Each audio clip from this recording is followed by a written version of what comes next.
Over here, please.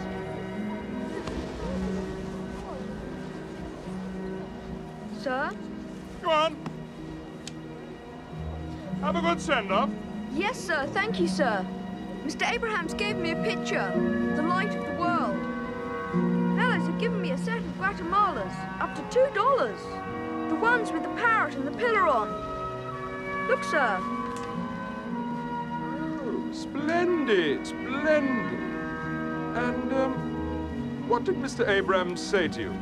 Told you were a miserable sinner, I hope. Mr. Abraham said I'm never to do anything I'd be ashamed to do in front of my mother. He said my next school would be more like the world. Did he? Did he? And what's the world like, do you suppose? Don't know, sir.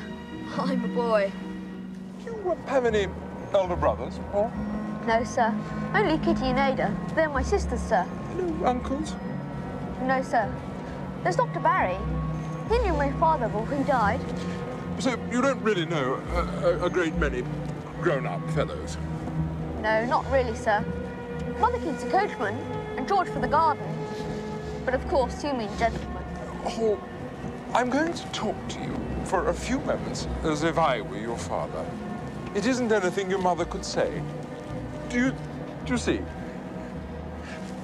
Your body is about to experience various changes, physical changes. Now, Mr. Abrahams has explained to you that in the beginning, God created he, man and woman, that the earth should be peopled abundantly. Yes, sir. Sir, what changes? I speak, Paul, of the sacred mystery of sex.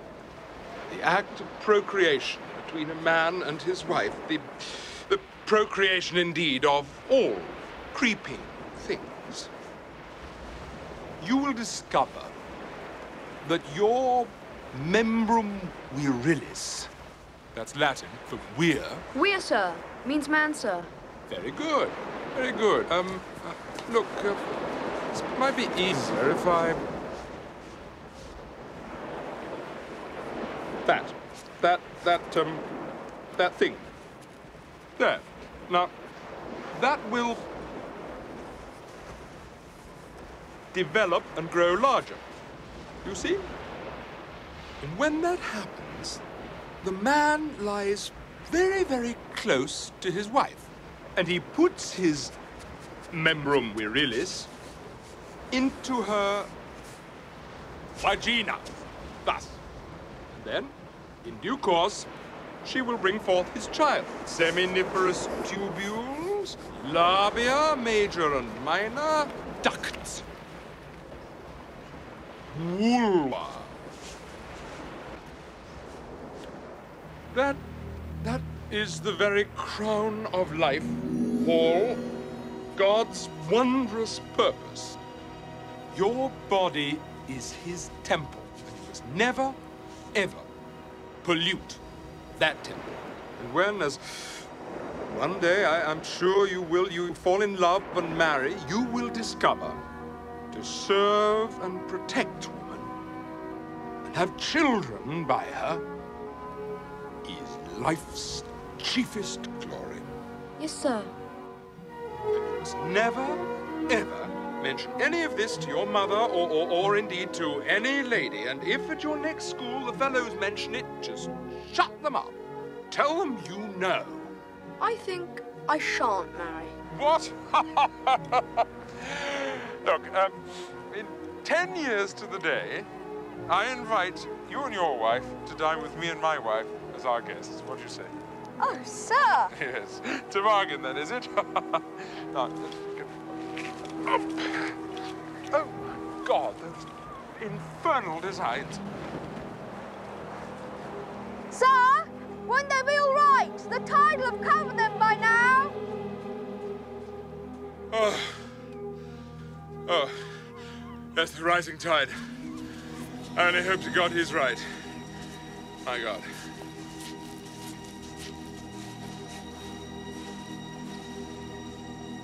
Oh, come, Victoria. Come. Wagner's utter rubbish. Fat women with horns on their heads, singing at the tops of their voices about how happy they are to be dying. It's a horrible noise, and it's unhealthy. But music is about death. It always has been. I think he's trying to provoke us. Go on then, Risley, enlighten us. A superior mind wouldn't need enlightening. Music is the highest of the arts. It needs no reference to the figurative or the corporeal. It is therefore, of all the arts, the closest to death. Wagner's by no means unhealthy. He's merely expressing most exactly the state of things. Help yourselves to potatoes, Hall. Don't stand on ceremony. I can't stand music. Or concert halls. I don't go in for being superior. Don't you? I do. Come along, Chapman. You're in need of food. Expect Lord Risley isn't. I've put him off with my low talk. I simply can't think of a reply to that. What about saying nothing? Say nothing? Horrible. He must be mad. What you do is more important than what you say. Your deeds are more important than your words. What is the difference? Words are deeds. Are you trying to say that these few minutes talking in the Dean's rooms have done nothing for you?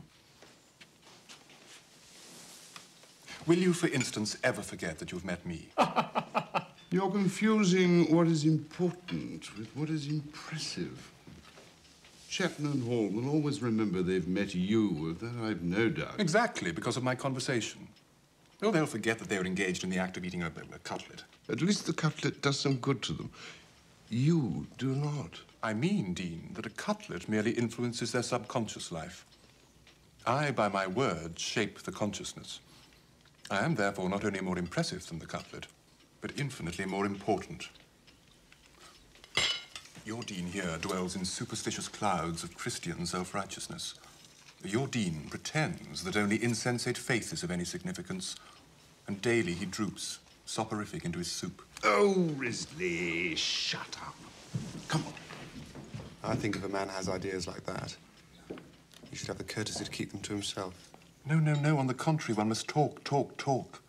It's only by talking that we shall caper upon the summit. Otherwise, the mountains will overshadow us. I'm sure, Hall, you will agree.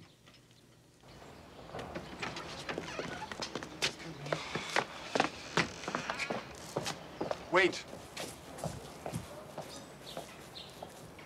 I'm eager to hear more of your interesting ideas about words and deeds. My rooms are in Trinity, and I have a dining club whose members would, if I'm not mistaken, interest you. No need to bring your chum. Well... You're not going, are you?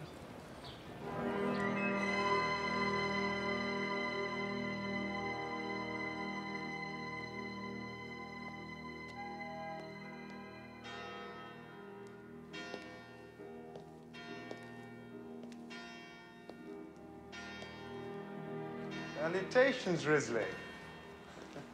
You've bargained for more than you've gained.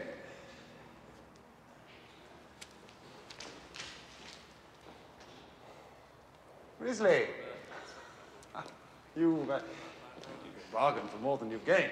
Salutations. Look.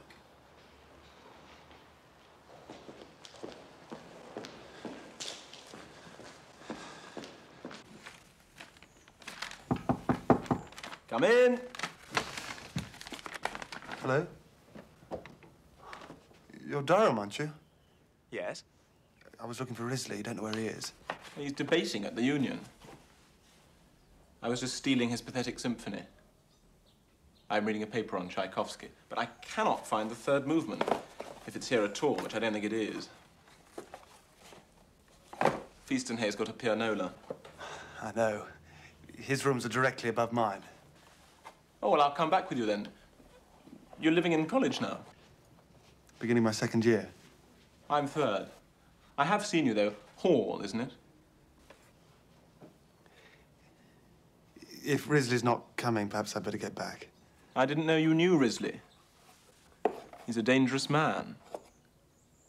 Little of him certainly goes a very long way. You like this music? I'm afraid I do, yes. Sweet water from a foul well, as they say. Aye. Good waltz is more my style. Mine too, really.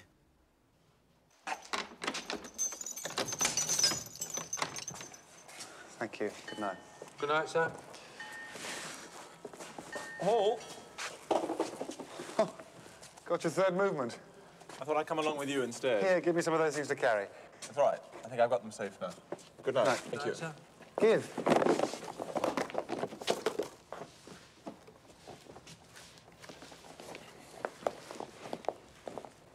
Mortarboard.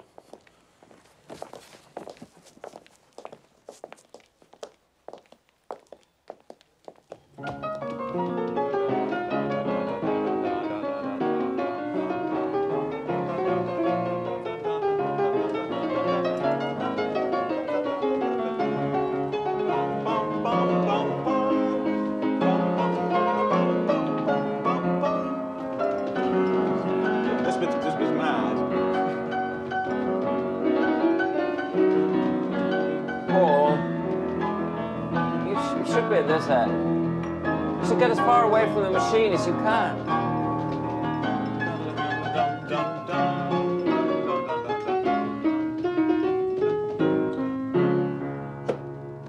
Play it again. If Feast and Hay doesn't mind, that is. No, you can't play it again. It's a movement. You have to get right to the end. Feast and Hay, I think I'm going to eat one of your apples. This is Sophocles. Try reading it for the characters rather than the author. It's much more interesting. Much too fast, Paul. No. Slower. Slower. No. Otherwise you'll tear it. No.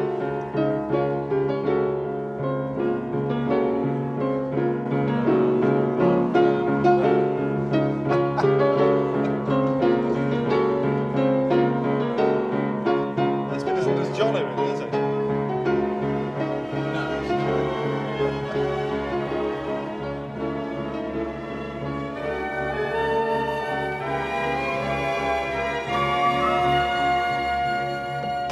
Appalling back. I nearly wrote to you about it. My mother started flinging the cat about because I wouldn't go to communion on Christmas Day. I mean, I'm unorthodox. I'm not a Christian. It was imperative that I made a stand. It's a difficult question. Paul, come down to the buttery. Oh, hello, Durham.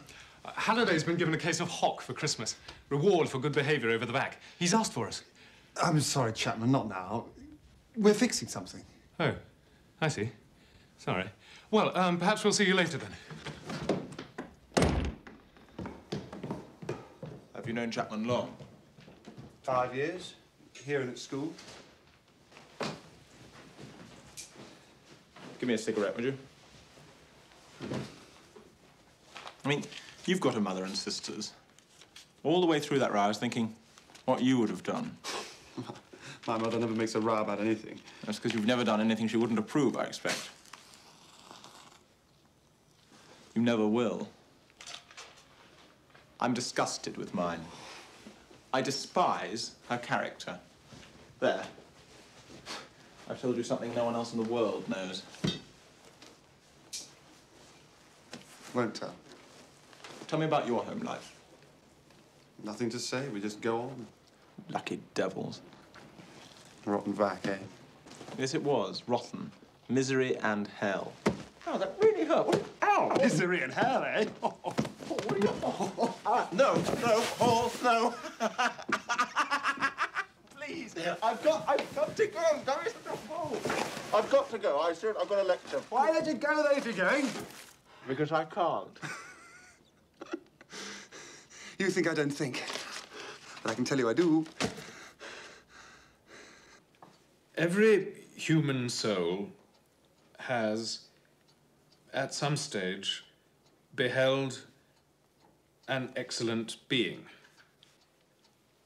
Otherwise, it would not have entered into the creature we call man. When the soul gazes upon the beauty of that being, its beloved, it is nurtured and warmed and is glad. Feast and here continue, please. When the beloved has made him welcome and begun to enjoy his conversation and Society? society. When their intimacy is established and the loved one has grown used to being near his friend and touching him in the gymnasium and elsewhere.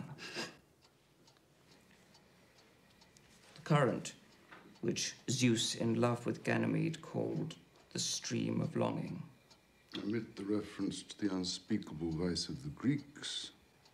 Ah, yes, sir. He is experiencing a counter-love, a reflection of the love he inspires, and he thinks of it as friendship, not love. Though, like his lover, he feels a desire to see, to touch, to kiss him. The unspeakable vice of the Greeks. The hypocrisy of the man. He ought to lose his fellowship. Oh, come on. No, as a point of pure scholarship. All the poor old dean can understand is the physical act. I'm not advocating that. Cold as a fish on a marble slab, you see. Shut up, Weasley. I'm trying to make a very serious point here, which is that a masculine love of physical beauty and of moral beauty and of the beauty of the thirst for human knowledge, you omit that and you've omitted the mainstay of Athenian society. It's as if our benighted dean hadn't even read the symposium. You read it all? Oh, no, you missed the point. You have to maintain some standards of decency. No, you don't. Not if they're propped up by 10th-hand opinion. Typical of you, I may say. Western civilization happens to be run on the principles of Christ's doctrines, not Plato's bloody essences. What exactly do you mean by Christ's doctrines? They're open to all sorts of interpretations. You know, the redemption, the Trinity. 3 in 1 and 1 in 3, ruler of the earth and sea. Hear us while Damn Christ's doctrines. I can't prove them, but they mean a lot to millions of people, whatever you say. Chant and song.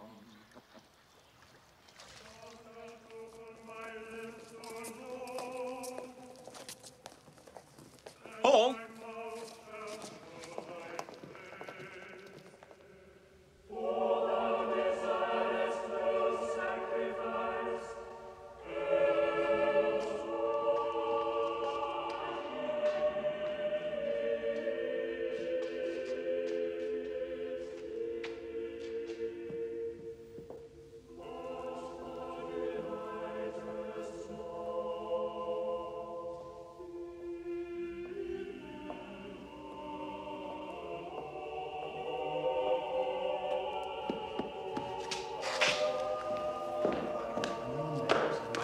Say 6 o'clock. Just made me walk out of chapel.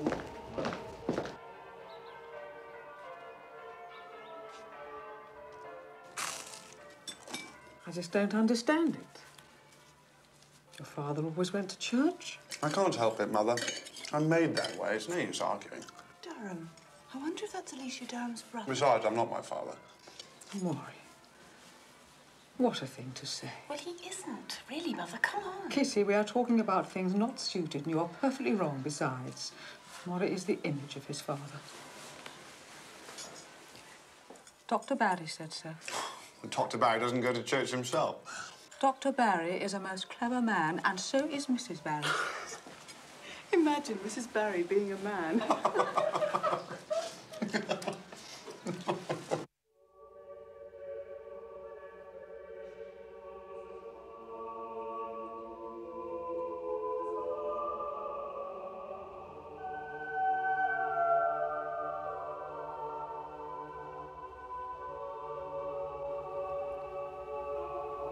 Have you been all right?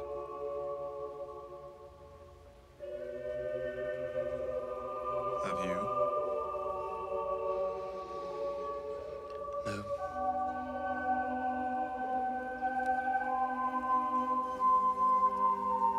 You wrote that you were.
We want tea! We need tea! We demand tea! Hello, Durham. A glorious match. We're absolute heroes. Peterhouse are abject. And wonderful wicket-keeping. Wonderful wicket Darjeeling Hall. I don't like this Chinese build. Marvellous match. So far. If it hadn't been for my two valiant catches of the Smiths, it would be very different. Wickets just dropping them into the rough. I think this lies pretty well at my door. Too easy.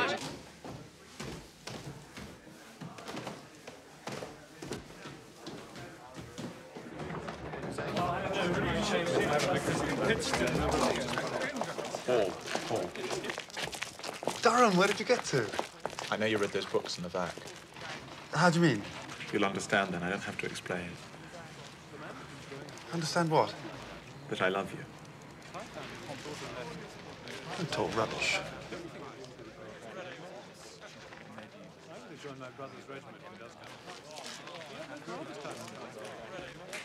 Durham? Durham, come back! Come on, old man.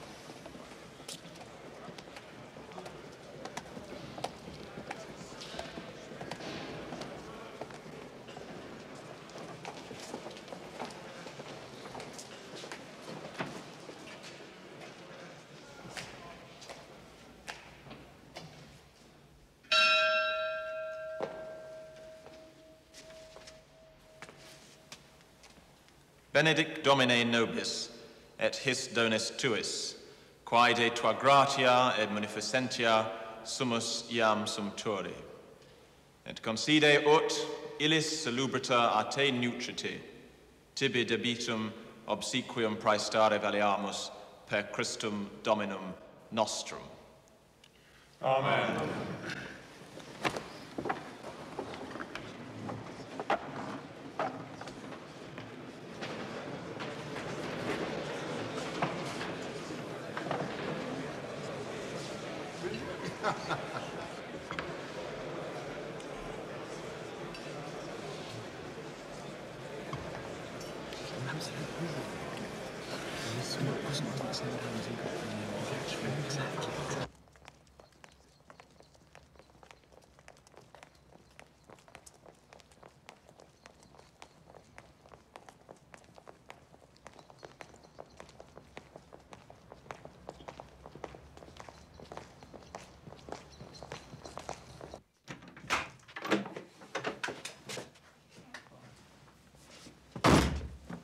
Clive, you're bloody hard.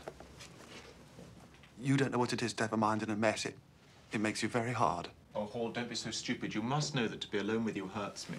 I only want No, to please, discuss. don't. Reopen it. It's over. I'm in hell. Oh, get out. It's only disgust. You haven't done anything to be ashamed of. You don't know what hell's really like. I thought it was the worst crime in the calendar. The one subject absolutely beyond the limit. Look, you've been thoroughly decent from first to last. So decent that I mistook your friendliness. I thought it was something else. I'm sorry to have insulted you. Durham, I love you. In your very own way. Rubbish, as you so rightly said. Good night. I do. I think I have always. Look, it's like the good, blundering creature that you are to try to comfort me, but there are limits. I'm thankful that it was into your hands I fell. Most men would have reported me to the Dean or the police. Damn you, Durham.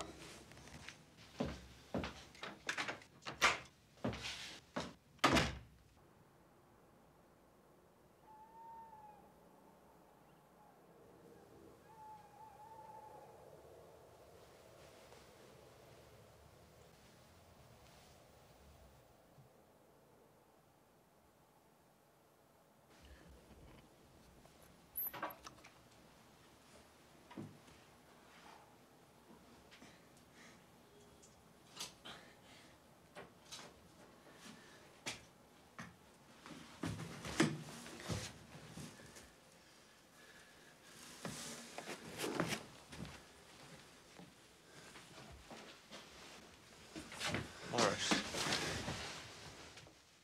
I love you.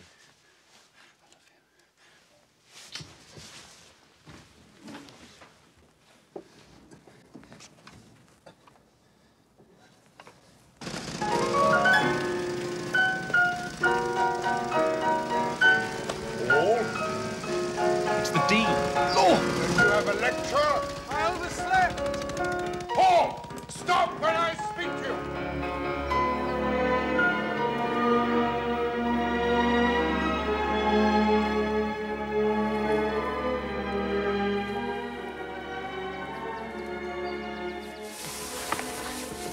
Do you realize?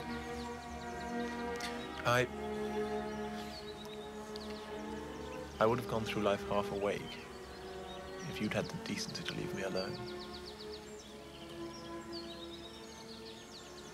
Why me?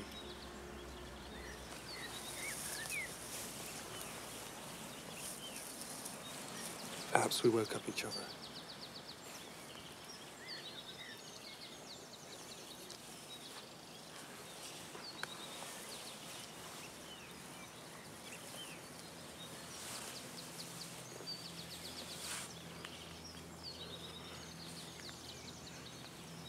No. Can't you kiss me? I think it would bring us. I think it would bring us down.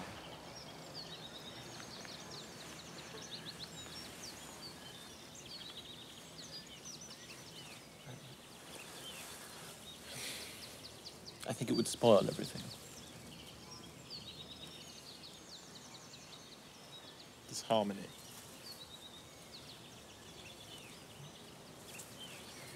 Body,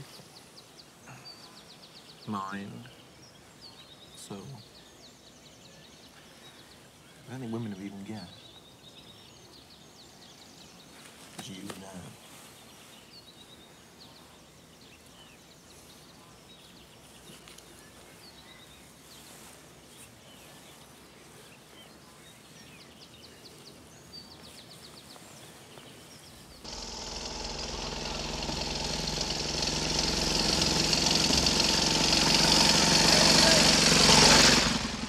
Why did you not stop when I called you? Yesterday you cut chapel, 4 lectures, including my own translation class, and hall. You've done this sort of thing before. It's unnecessary to add impertinence, don't you think?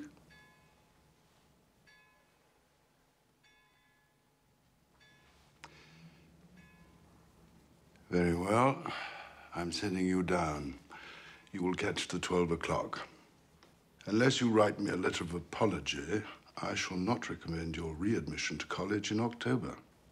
If it had been a girl in the sidecar, Cornwallis would never have kicked up a stink. Everyone cuts lectures. I've done nothing wrong. Let's go into Liverpool Street. I refuse to say that I have. What'll you do? Go into the stock market like Father did? I don't need one of their rotten degrees. You will come to Pemberley.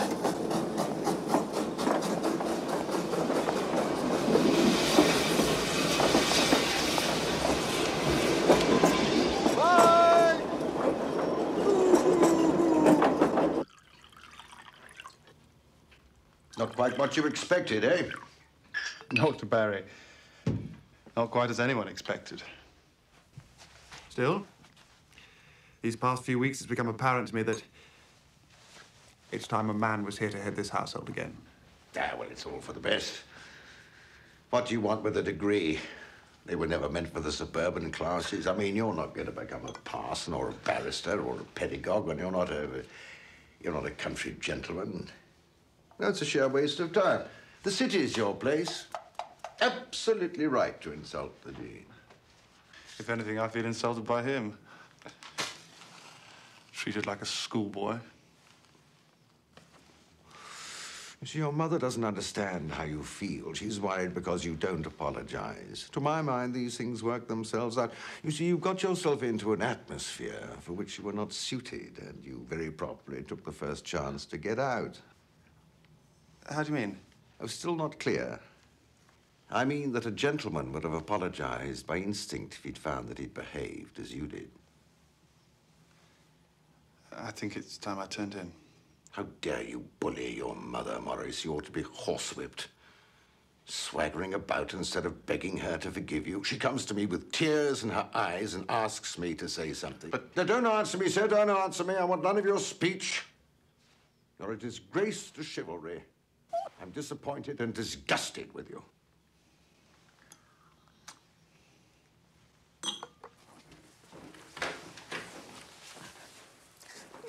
Oh, Maury, darling, we all look forward so much to May week. Mother, do stop crying. It'll only make him think he's important. He'll write to the Dean as soon as no one wants him to. Kitty, I won't. I don't see why you shouldn't. Little girls don't see a great deal. I see a great deal more than some little boys who think they're little men.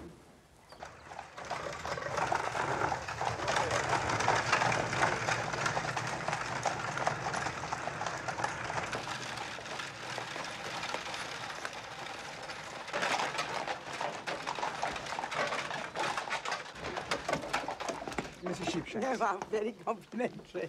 Thank you so much. Skeggs, Olivia, Woolly, dear.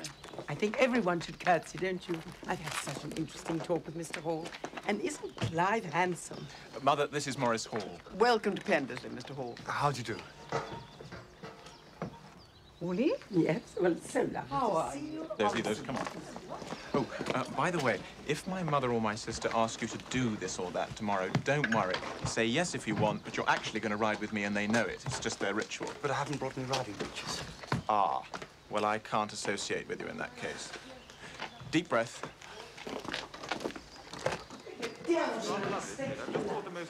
You must be Mr. Hall. I'm Pippa Durham, Clive's sister. Yes, he's... May I introduce Mr. London? Mr. Hall. How do you do? Archie London. How do you do? I'm the lucky devil who's to marry her. I'm commandeering troops for canvassing tomorrow. Tariff reform. Yes, stop bullying, Pippa. Are you interested? Certainly, I'll be delighted. Good. There, Mamma, Mr. Hall is sound. Pippa, dear, does Mr. Hall know his room? The blue room, Mamma. The blue room. Poor man. The one with the smoking fireplace. Some cocks.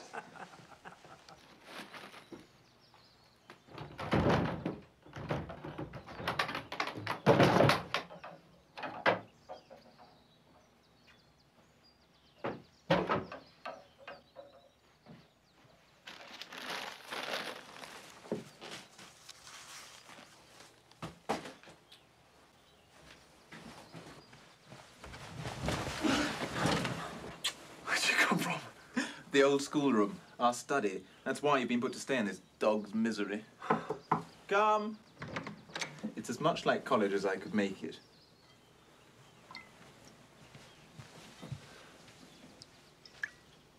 Look at the view, though. There. You may shoot rabbits from this window. Oh, it is jolly fun me coming here. Well, this place will never seem the same again. I shall love it at last. Would there be anything else, sir? No, thank you, Millie. No, that's all. We're up the staircase by ourselves. We need never be in any other part of the house. Apart from meals, that is. I'll leave you to unpack. See you down there.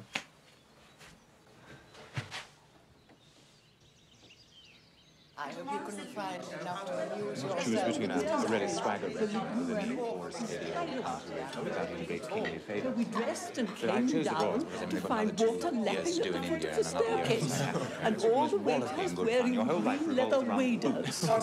Yes, you are. And you watch us. Do you believe And do you travel a lot? You do travel a lot? Remember the elephant asking? Oh, yes, that's right. This house is his. Did he tell you? No, he didn't. Oh, it is. Under my late husband's will. I must move to the dower house as soon as he marries. A fourth year at Cambridge would little profit a yokel like Clive. He must take his place here in the countryside. There's the game to consider. There are the tenants. There'll be his duties as a magistrate. And unless there's a war, there's his political future. He ought to spend the year traveling instead. He must see America, and if possible, the colonies. He speaks of travelling. He wants me to go with him. I trust you will. But not Greece, Mr. Hall. That is traveling for pleasure. Dissuade him from Greece. I prefer America myself. Naturally, anyone sensible would. Pippa says he writes verse. Have you seen any? Mr. Hall, is there someone? Some Newnham girl? Pippa declares there is. Pippa had better ask then. Did I hear my name, Mr. Hall?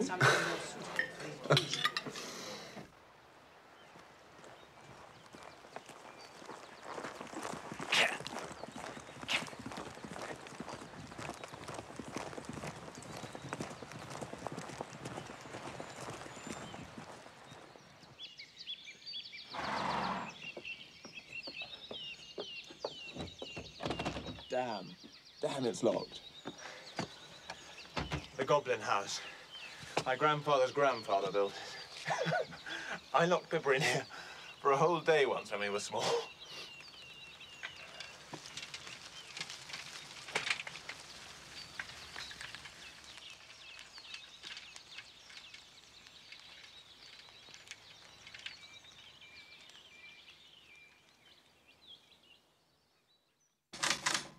Ashby's ordinaries are up an eighth. 3 7/8, 4 3/8.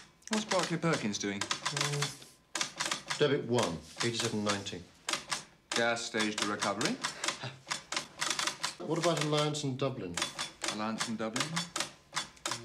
Consumer's orders. Well, that'll do. Up to 78.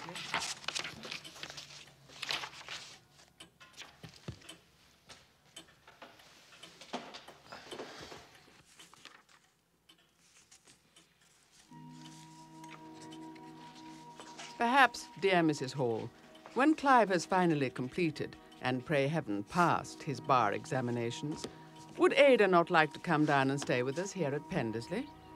I do declare that our sons find amusement in the friendship of our two families. But Ada is such an attractive and good-natured girl. Although at present Clive appears to regard his Fridays to Mondays in town as sacrosanct, I'm sure that he too could be enticed down. I'm writing to Mrs. Hall. I thought Ada might like to stay. Ada, isn't that the girl whose grandfather's going to leave her a lot of money? Making bride for my godson, Clive. Really, perhaps Clive doesn't want to marry yet. Oh, would you be so good as to post this, what's your name? Scudder, man.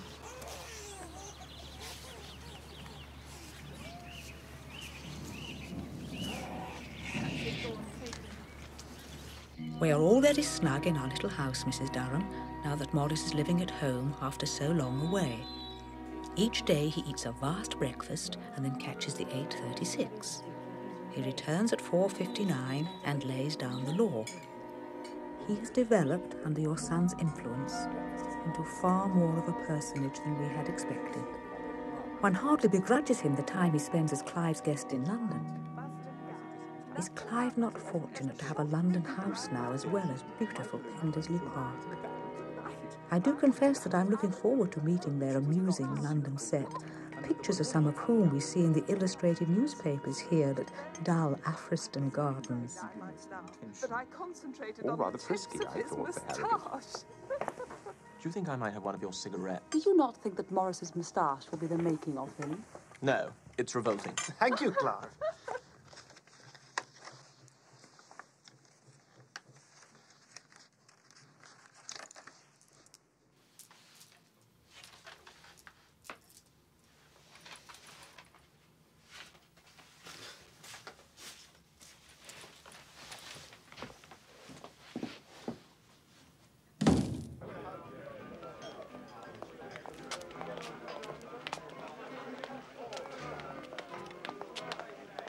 Your cavalrymen, see, must have legs so straight that they can hold a sixpence between their legs all the way up. Ankles, calves, knees, thighs. Not only a sixpence, is it, love? Ends has to meet. The price of your beer, no wonder.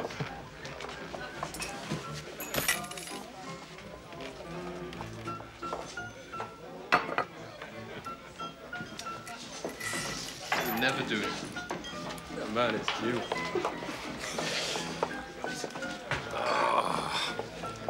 Oh, that was a pure country lad. Here. Till I took the Queen's shilling. One here.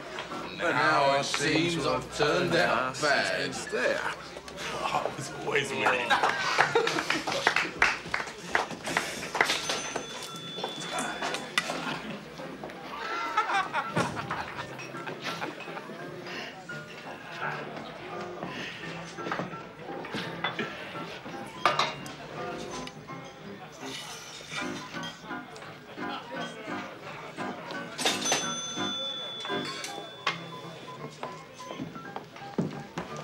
Wank. Well, I suppose it's pints all round, gentlemen.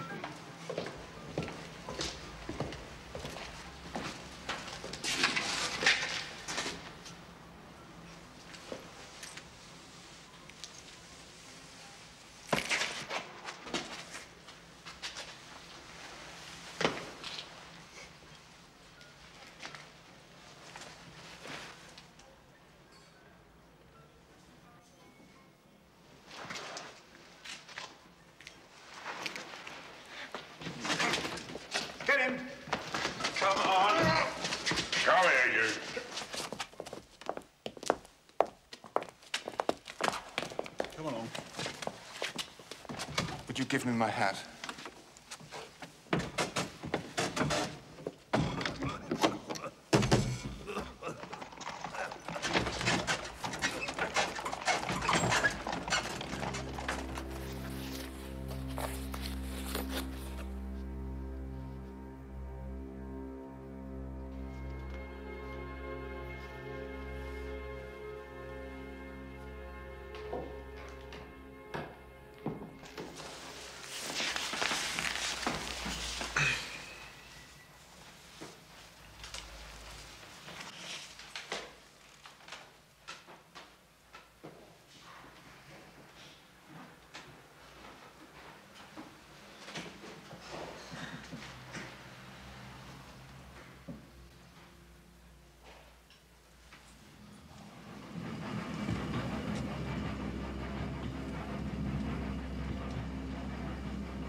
I'm told that if I plead guilty, the publicity can be kept to a minimum. And what am I to do? You must understand. If I were to give you a testimonial, it would make me a sitting duck to any prosecution. Yes, I see that. I realize it might compromise your position to be seen to be associated with me. quite understand that. Good night, Clive.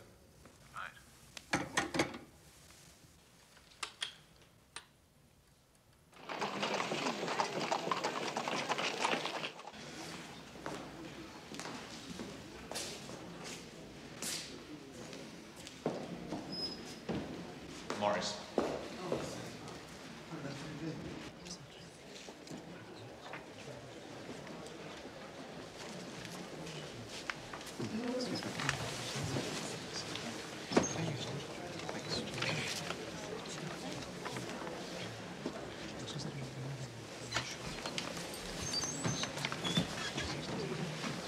Where have you been? You right?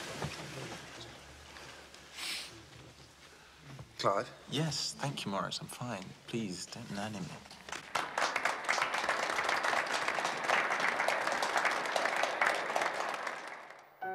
The defendant is a man of breeding who, rather than setting an example, has regrettably attempted the corruption of his social inferior.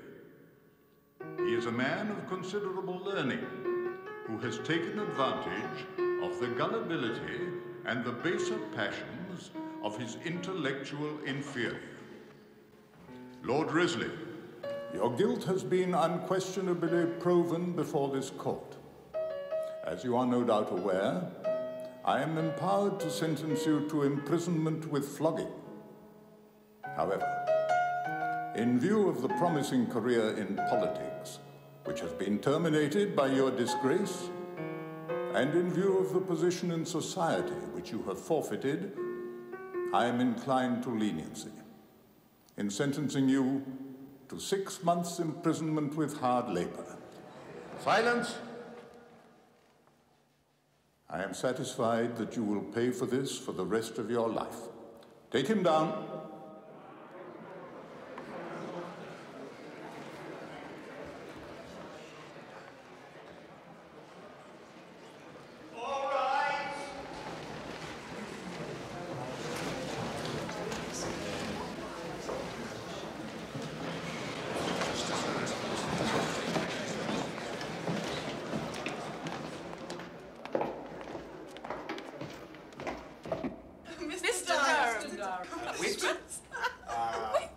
Poet.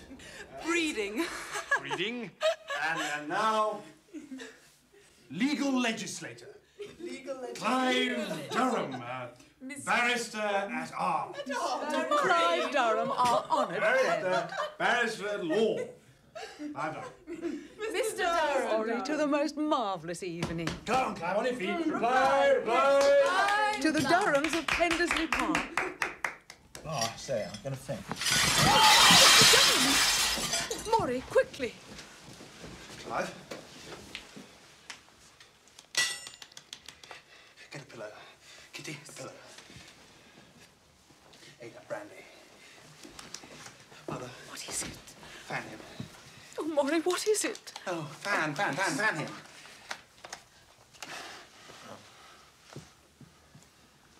All right. Silly. Oh. Right. I'm all right. Certainly not. Maurice is going to carry you. Oh. Oh, dear. Mr. Durham. Mr. Durham, try and put your arms around Maury. Come along, old man. Up you come. That's it. Right, Maury. Come on. Put your arm around me. All right. The doctor. Somebody telephone. All right, Maury. Forward. Oh, do be careful, Maury. It's rather hot. Mother, you needn't tell the others I kissed Durham. He wouldn't like it. No, of course not. I was upset and did it without thinking. As you know, we're great friends. Relations, almost. Mother, the doctor's here.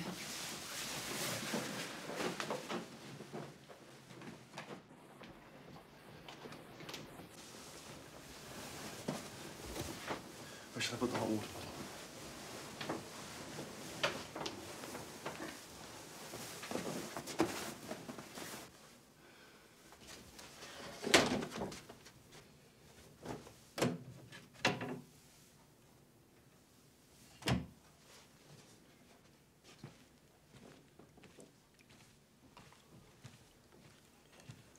mustn't do this sort of thing.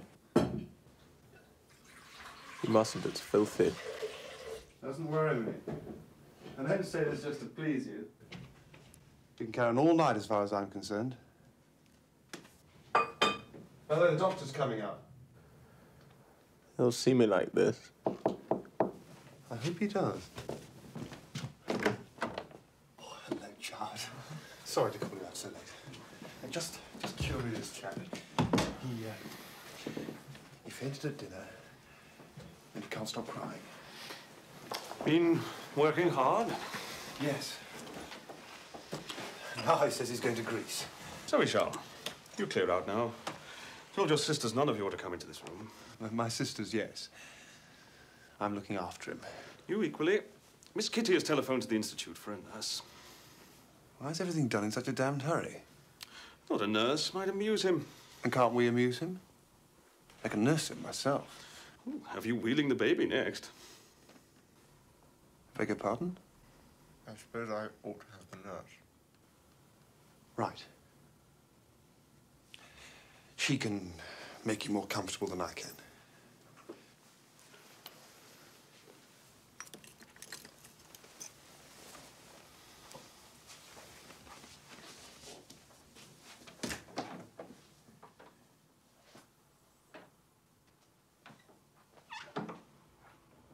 Pendersley today? Yes. Mother, he can hardly stand up. What does Jard say? He seems to think he's well enough to leave. Keep him there. I'll get the 140. Someone will have to talk sense to all you people. Well, Goodbye. Shall I send the car? What? Shall I send the car? No, I'll get a cab from the station.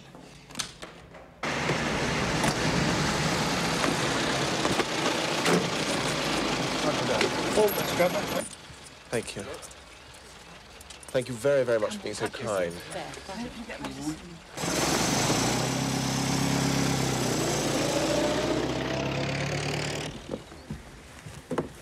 We've enjoyed having you here, haven't we, Mother?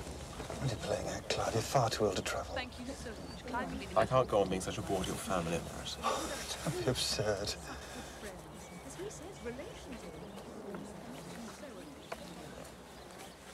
Mother! Mother, get in. Thank you so much. Goodbye. Goodbye, Miss Durham. Don't let your coachman bump you out. Bye-bye.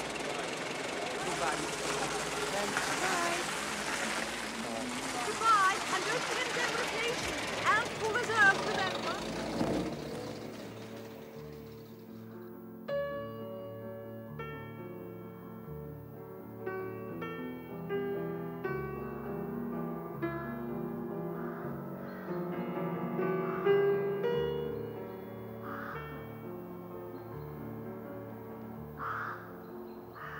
I'll tell Cook.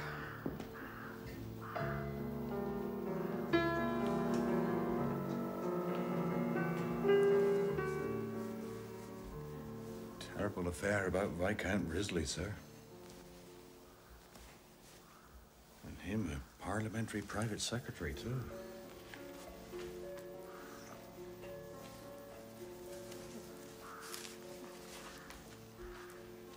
I did read he was at Cambridge. Like yourself, sir. You will never mention that subject again, St. Cox, while you remain in employment here.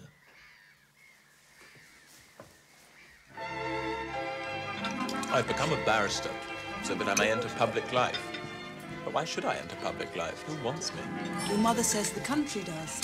Well, I've talked to more people than my mother, and I tell you, no one wants us, or anything really, except a comfortable home. But to give people a comfortable home is what public life is for.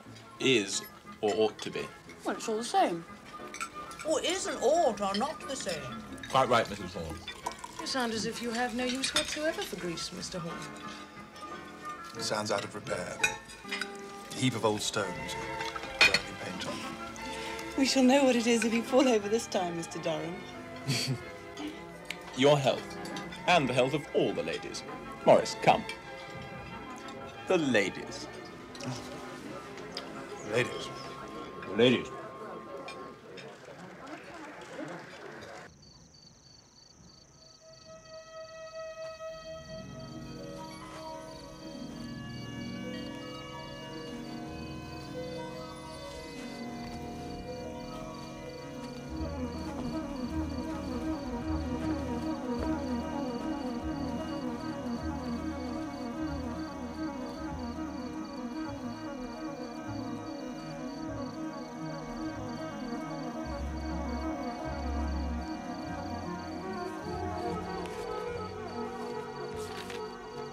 Dear Clive, still no word from you.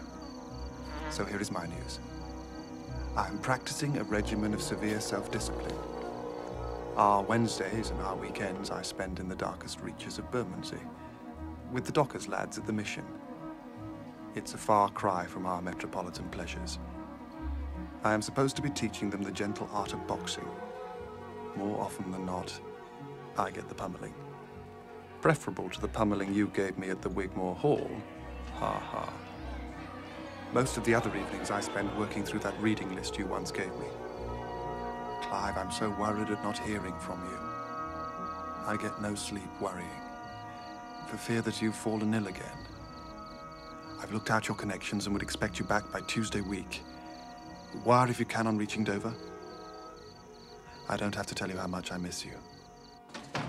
Mr. Durham. Oh, Maurice is away tonight on business. Oh, no, where's he gone? Don't ask me. We know even less about him than when you were last here, if we think that's possible. He keeps everything so secret. Mother, Ada, Mr. Durham is back from Greece. What was Greece like? Rather disappointing, I'm afraid. It's not exactly what I'd expected it would be. Oh, why did you let us know? There'll be nothing but pie. We would have given you a real English dinner. Don't worry, I can't stay to dinner anyway. Oh, no, Mr. Durham, you must stop the night. We've missed you. Haven't we, Ada? Kitty. Maurice told us you'd be back last week. He was so disappointed. We can practice on you. We've joined an ambulance class. We need a victim to bandage up. It was Dr. Barry's idea. He says there's going to be a war soon. You sound just like Maurice. Your voices are wonderfully alike. It's because I have a cold. No, you are alike. You do have the same voice and nose. And by that, of course, I mean the mouth, too. And also his good spirits and good health. Kitty, on the other hand, has his brains. Ow, that really hurts. Ow, ow. Yeah, but it's my hair. That's very good, Kitty. Thank you. And these are excellent. I feel so much better. If you knew what it was to be in England. Is Greece not nice? Horrible. Maurice said you'd like Greece. Maurice doesn't know. I'm happy you're back. Maurice is home. Clive? Oh. Come out of all that, Clive. Why did you let them? I say, he looks well. You look well. Come and have a drink. I'll unpick you. No, girls, not you.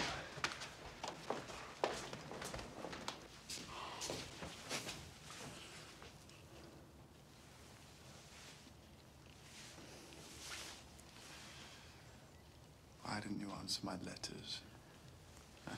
Don't you love me anymore? All that must be tomorrow. Quite so. Have a drink. Maurice, I don't want a row. I do. I want a row, and I'll have it. Why didn't you write? What secrets are you keeping from me? I was trying to work things out, and I couldn't explain in a letter. One oughtn't to have secrets, or they get worse. Why not to talk?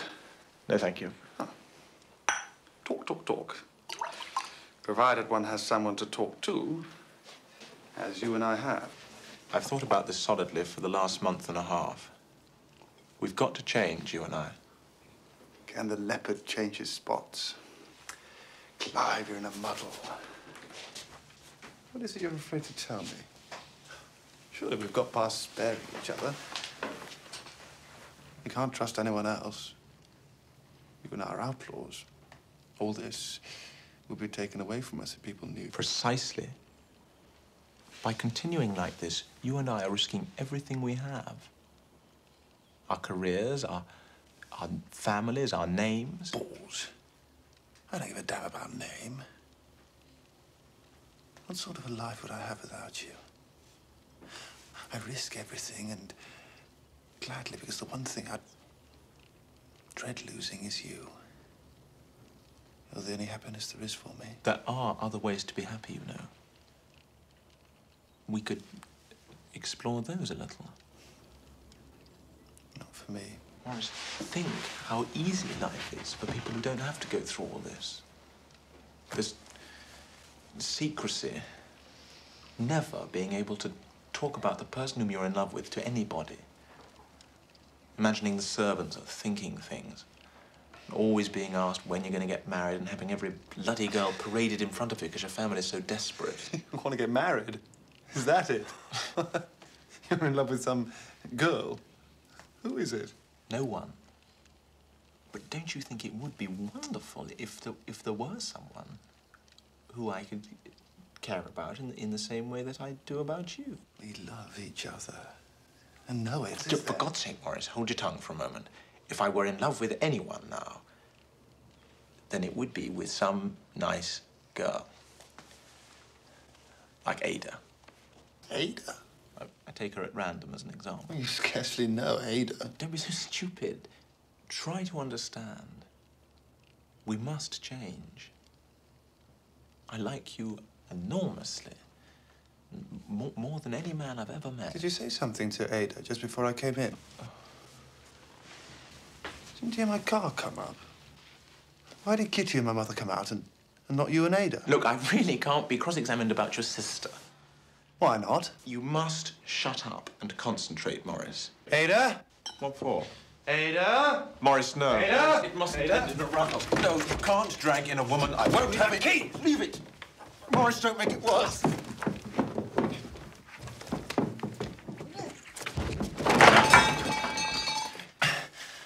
I didn't mean to. Did I hurt you? I'm all right. What an ending. What an ending. Maurice? What's going to happen to me? I'm done for. Maurice? Clive? Ada. What's the matter? Nothing, it's fine. What's happened to your lip? It's perfectly all right. Just fooling about.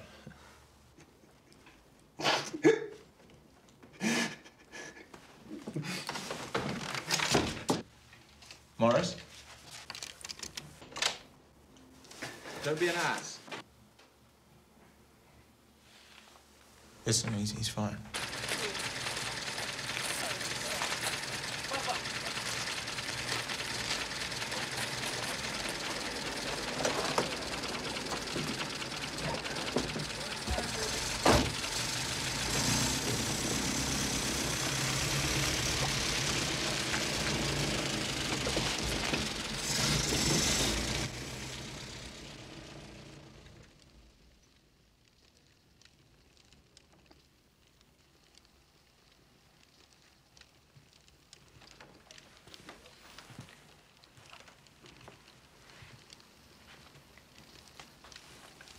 What's the matter with you?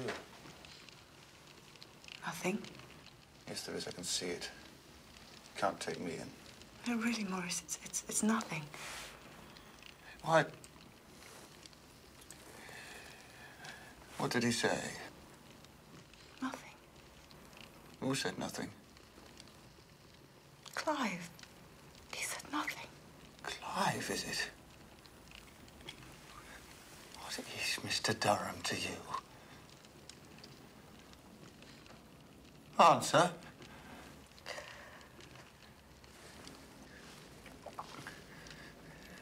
You want to know what he told me just now? When I accused him of making love to you behind all our backs. What? When I hit him. No, Maurice. He said that you threw yourself at him. That you tried to corrupt him. He complained that you made advances to him. And that's why he wouldn't stay. That's why he's gone back to town. You have the satisfaction of breaking up our friendship at least. You've always been unkind to us. Always. It's not my fault.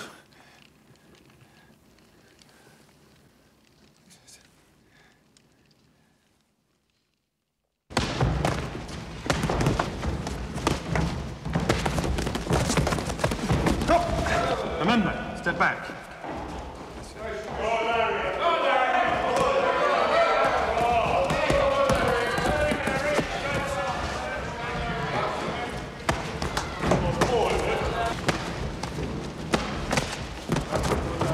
Well, turn him, Larry.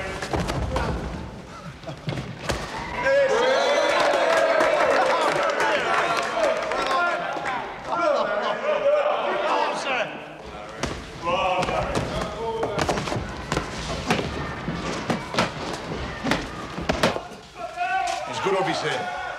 There ain't many city gents that'd give up their Saturdays. Good night, sir. Good night, Mr. All, sir.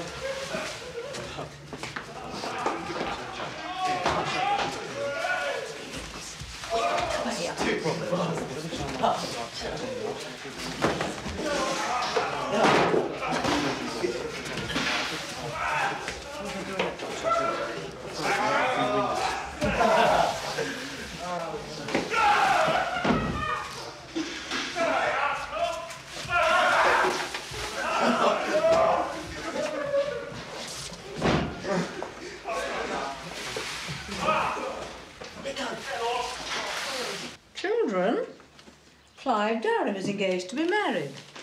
How friendly of his mother to tell me. Who is she? Lady Anne Woods. You can read it for yourself later. He met her in Greece. Lady Anne Woods, daughter of Sir H. Woods.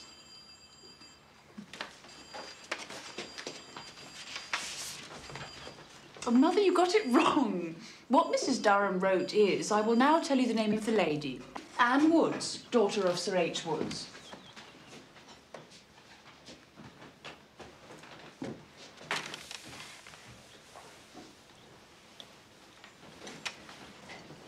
Do you know her, Maurice? Oh, yes. Mr. Chapman, Miss Hall. Thank you.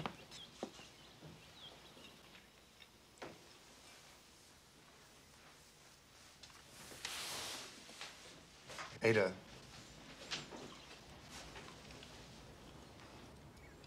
Ada, I behaved badly to you after Clive's last visit. He never said those things I let you think he said. He never blamed you. I don't care whether he did. Doesn't signify. I love Arthur now. Chapman's a good fellow. For two people in love, to marry strikes me as very jolly. I wish you happiness.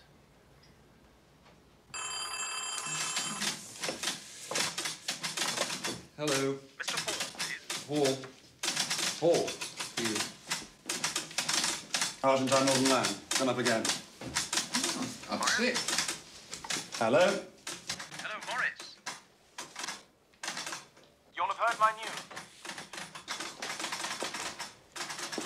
Yes, but you didn't write, so I didn't. Quite so. Well, the wedding's next month. You'll be an usher? Best of luck. Anne's with me. She wants to talk too. I'm Anne Woods. My name's Hall. Maurice Christopher Hall. Mine's Anne Claire Wilbraham Woods. But I can't think of anything to say. You're the 8th friend of Clive's I've spoken to this morning like this. 8th? Yes, the 8th. I'll give Clive a turn. Goodbye. Maurice, Anne has £100 in her pocket. Would you invest it for her? Certainly. What sort of thing? Whatever you fancy. I'm not supposed to fancy more than 4%. Barclay Perkins. Brewing and distillers, they're at 5%. Or the Argentine Northern Land, they've gone up a 6th. Land investments. How about, I like the last one best. Very well. Send the cheque here, would you? Can't you come down to Pendersley next week? It's short notice, I know, but later everything's going to be chaotic. I'm afraid I can't do that very well. Hill's getting married too. Things are more or less busy here. And after that, Chapman's marrying Ada. Well, come in September. Not October, because that's almost certainly the by-election, but come in September and see us through that awful Park versus Village cricket match. All right. You'd better write nearer the time. All right. Goodbye then, Maurice. Goodbye. Goodbye.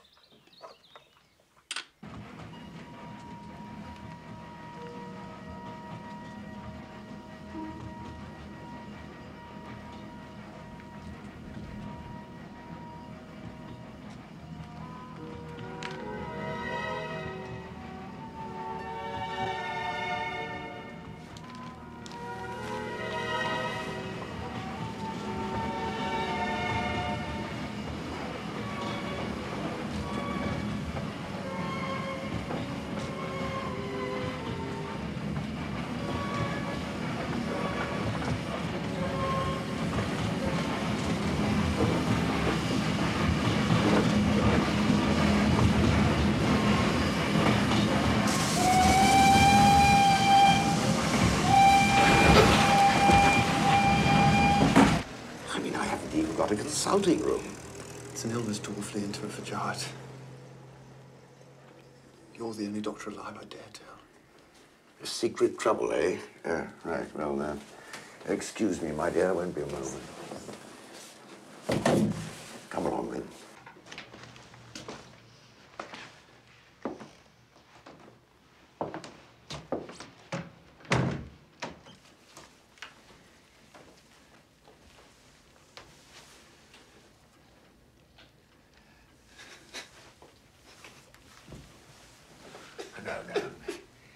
Now, take your time. And remember, of course, that this is professional. Nothing you say will ever reach your mother's ears.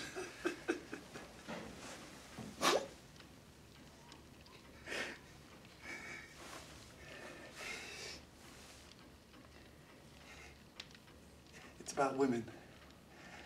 Well, we'll soon fix that up. Fix me, for God's sake. I'm done for. Oh, don't be afraid of me. Now, when did you catch the beastly thing? It's nothing as filthy as that. In my own rotten way, I've kept myself clean. Oh, well, let's have a look.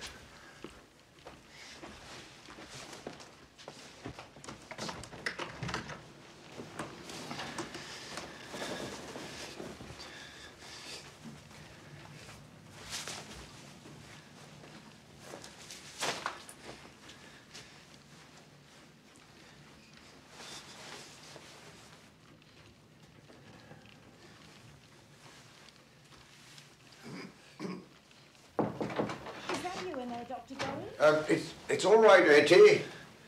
I'm in here.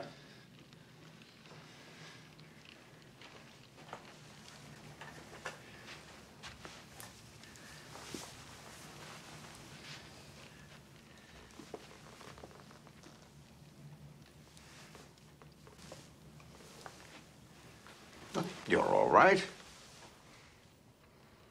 What do you mean, sir, all right?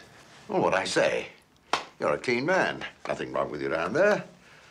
You could marry tomorrow if you like. If you'll take an old man's advice, you will. To cover up now, it's so drafty. What put all this into your head? You've never guessed. I'm like Claude Risley. I'm an unspeakable. The Oscar Wilde sort. Rubbish. Rubbish. Dr. Barry, I can't have explained. Now listen to me, Maurice. Never let that evil hallucination, that temptation from the devil occur to you again. I mean, who put that lie into your head? You, whom I see and know to be a decent fellow. Dr. Barry, I want... No, sir, I'll not discuss. The worst thing I can do for you is to discuss. Not rubbish to me. Rubbish. Been like this ever since I can remember. Without knowing why. Am I diseased? If I am, I want to be cured. Find yourself a pretty young woman. She'll soon cure you. It's unspeakable. Come, dress yourself. Oh, yes, sorry. Etty, whiskey.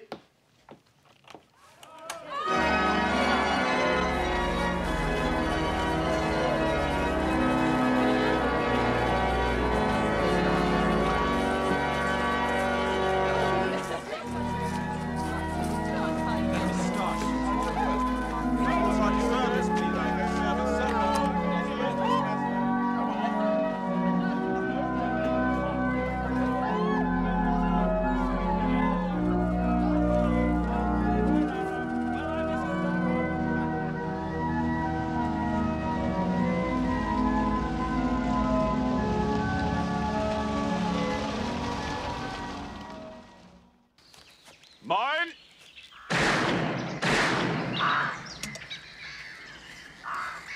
Sir.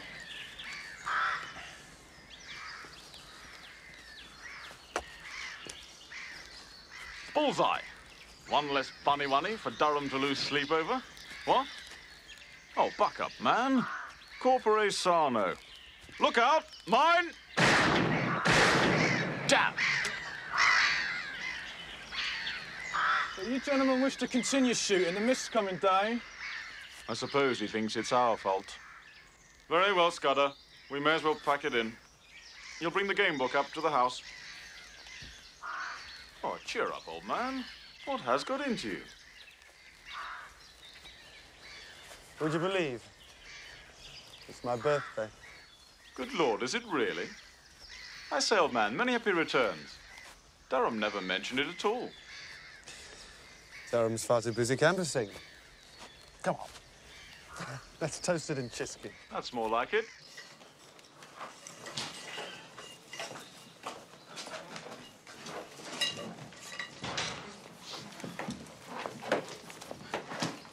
Telegram arrived for you at midday, sir. Oh, thank you, Simcoe.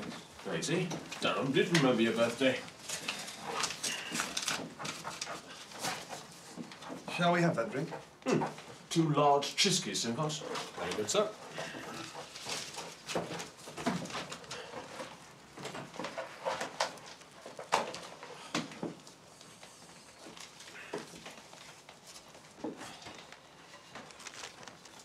I think I may have to go to town with you tomorrow. Hold on, fellow, what a pity. You might have had more shooting. Nothing wrong, is there? No. No business. Happy birthday, sir.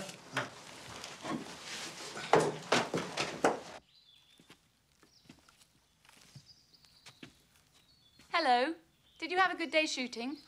Frightful. It's awfully rude of Clive to have been here so little. But he's working so hard. And I do think it'll be a good idea for the poor if he does get in, don't you? He's their best friend, if only they knew it. Can't worry too much about the poor. I must give them a leg up for the sake of the country, of course, but they don't suffer as we should in that place. I see we're in the hands of the right sort of stockbroker. Oh, here's the Reverend Brenius. He's joining us for dinner. Do you know him? He's come to scold Clive about the tenants' housing. Now, he would say that they want love. No doubt they do, but they won't get it. Mr. Hall. I scold Clive for being cynical, but really I think you're being horrible. I get used to being horrible. Poor get used to their slums. After you've banged about a bit, you get used to your particular hole. Everyone yaps at first. I've had a telegram. I've got to go back up to town tomorrow. Oh, no. Not bad news, I hope. No. Well, in that case, it must be an amorous intrigue. Maurice has to go back to London tomorrow. What? Well, that's what he told me. Oh, damn it, he's only just arrived. He had a telegram. He's being awfully secretive. Oh, he's being impossible. What about the cricket? Rather like him. I've a private notion he's in love.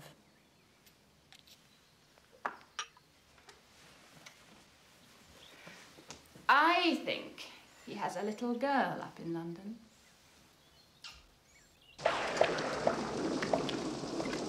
Your hand, Pippa. Darling. It's all right, Archie. Mr. Brenius, your turn.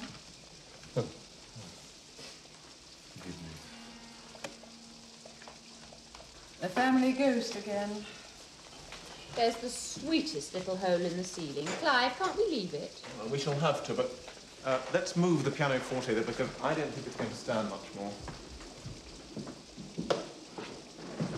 How about a saucer? Clive, how about a saucer? Once the rain came through the ceiling of the club. I rang the bell and the servant brought a saucer. Yes, I ring the bell and the servant brings me nothing. I knew this beastly present would come in useful. Poor Pendlesby.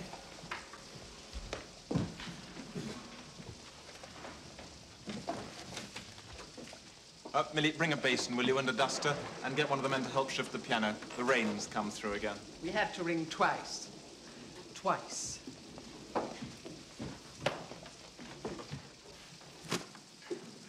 It's got right under the sounding board, I'm afraid. Can't make it sound any worse than it already does. Shall I place this lamp here? Ah, Scudder, shift the piano, would you, and take up the carpet? Tomorrow you'd better go up and attack that roof again. Well, there we are, everybody. Perhaps we'd better turn in, leave them to it. Before we get carried away on the flood tide. Pippa, tell Simcox to bring up my nightcap, will you? The cellar will be awash by now. Why is my house falling down? Anne? Maurice, you coming up? The saucer would have done the job. How very kind of you.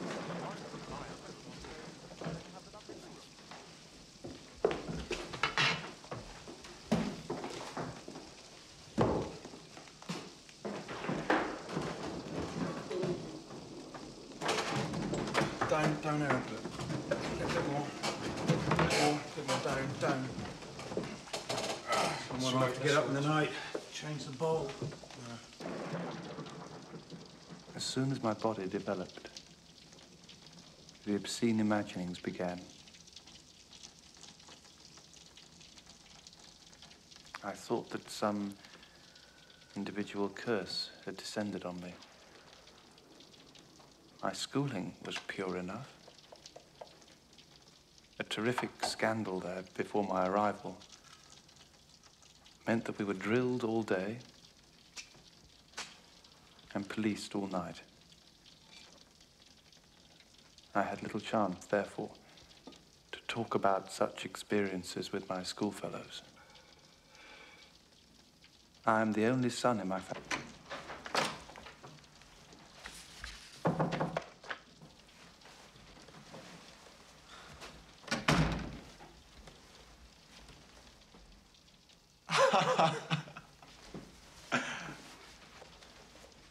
Oh, Maurice, I am glad.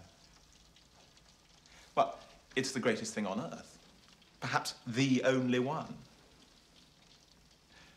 Anne guessed as much. Aren't women extraordinary? Oh, Maurice, it's what I've always wished for you. I know you have. You don't mind if I tell her? Only Anne, of course. Not a bit. Tell everyone.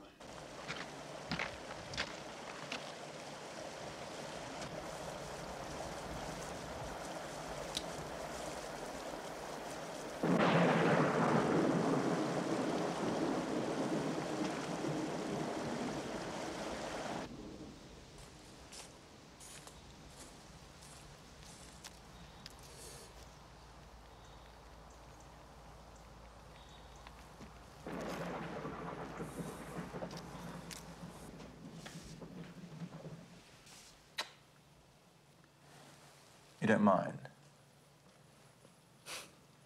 No.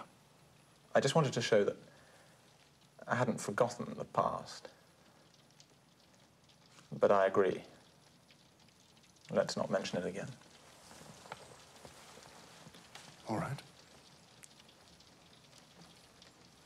Aren't you glad it's all ended properly? How properly? Well, instead of that muddle last year. With you.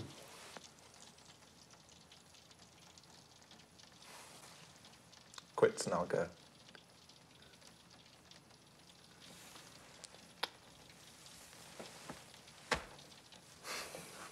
Come back here as soon as you can, won't you?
Clive?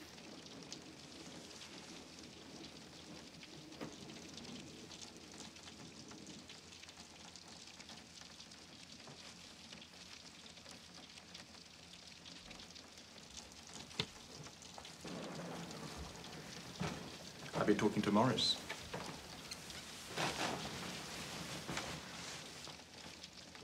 You were right. Told you he had something up his sleeve.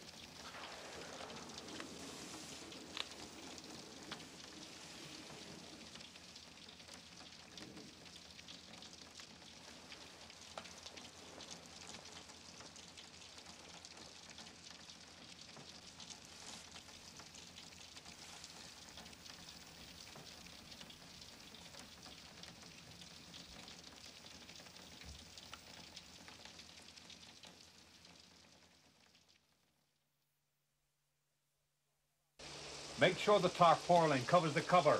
Now pull it down. I think he's after a tip. Time to boil his head.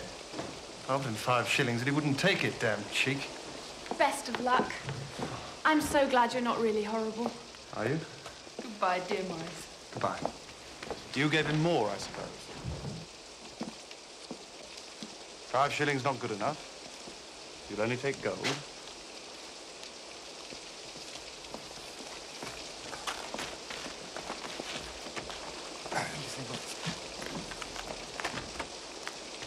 I'll take it.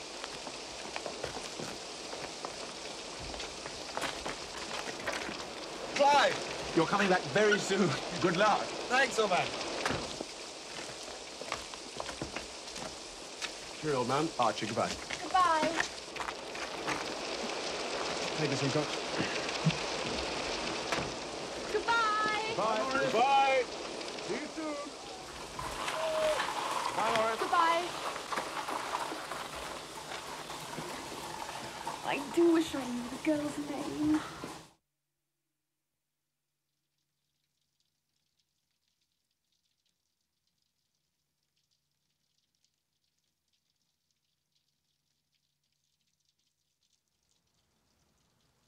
You're not quite off yet, I think.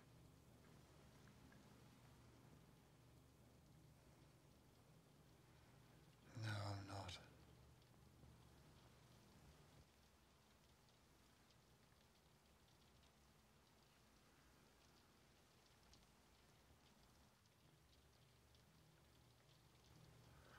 I'm nearer off now.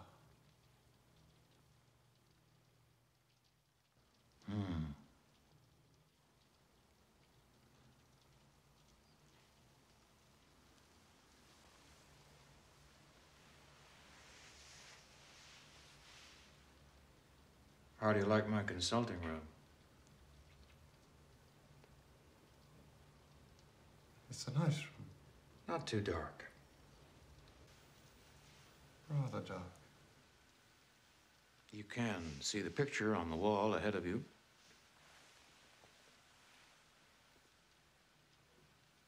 Come nearer. Mr. Hall. Take care of that crack in the carpet, though. How broad is the crack? You can jump it.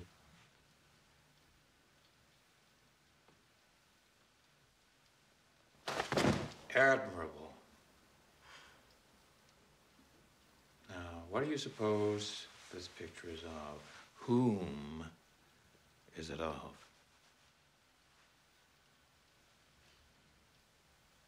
It is Miss Edna May. I want to go home to my mother.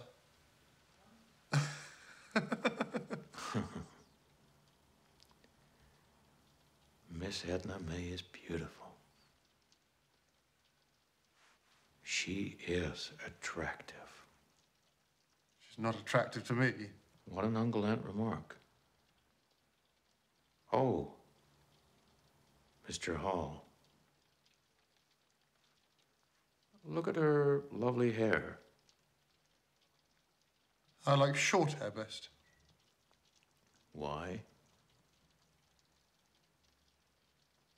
Because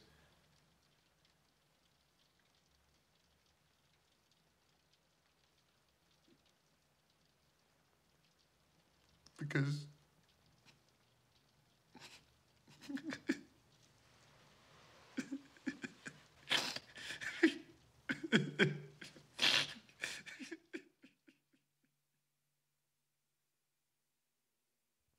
Did it get anywhere near? You're open to suggestion. I made you see a picture on the bare wall. I'd like another appointment. Telephone me in 2 weeks. In the meantime, take exercise in moderation, a little tennis, stroll around with a gun.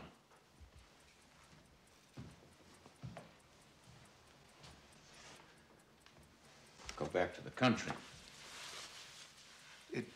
It seems rather foolish to make that journey twice in one day.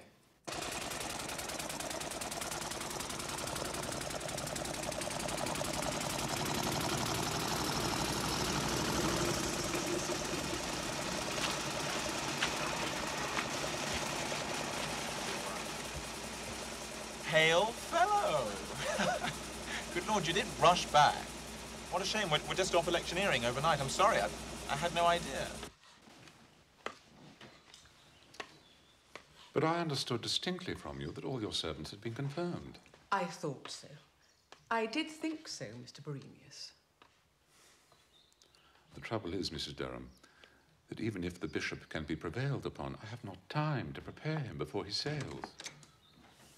Mr. Hall. Simcox informed us that you'd returned. You're in time for dinner. Did you have a successful trip? That remains to be seen. Dinner jacket's enough tonight. I'm afraid we're only 3.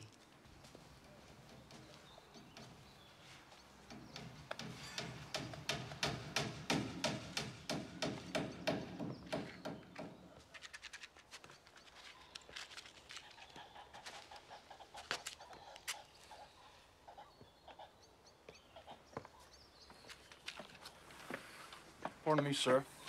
Will the gentleman be shooting tomorrow? I don't think so. Obviously not. It's the cricket match. I'm sure, sir, I'm very sorry if I failed to give you and Mr. London full satisfaction, sir. That's all right, Scudder. Glad to see you down again so soon, sir. That's all right, Scudder.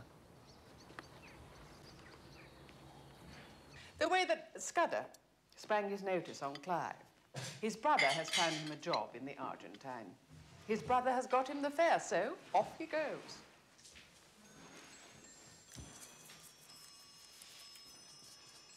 Excuse me, sir. The underkeeper wonders whether you have orders. I saw him before dinner, Simcox. Nothing, thanks. Tomorrow's the match. I did tell him. He wonders whether the gentleman wished to bathe between innings, sir. He's just bailed out the boat. If that's Scudder, will you tell him I'll come and speak to him directly? Very good, sir.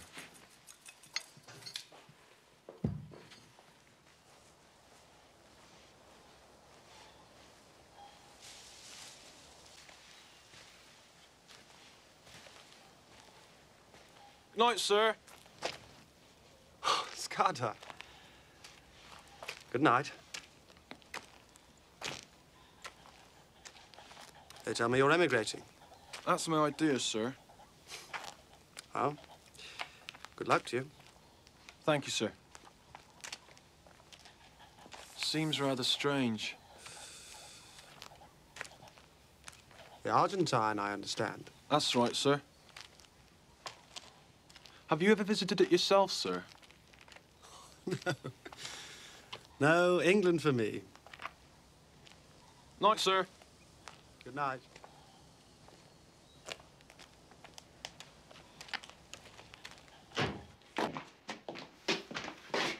I'm off then. Easy start tomorrow. Only Mr. Hall's pleasure to wait upon. Mr. Hall's a gentleman.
It's all right. I know, sir. Come on. Lie down.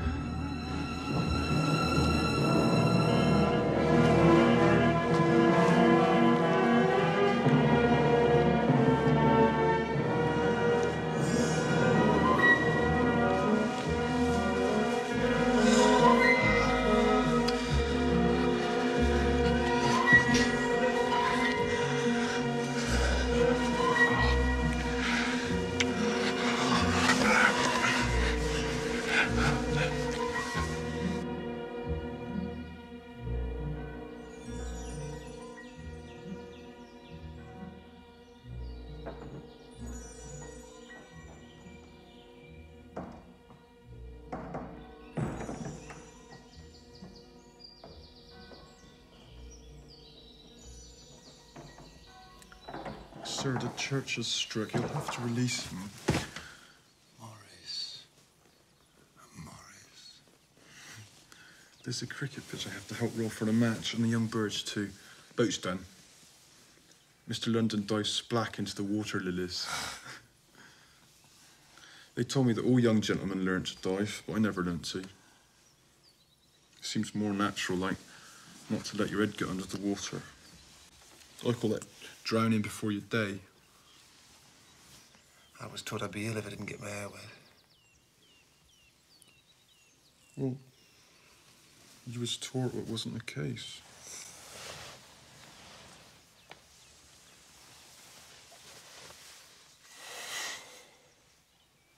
Alec,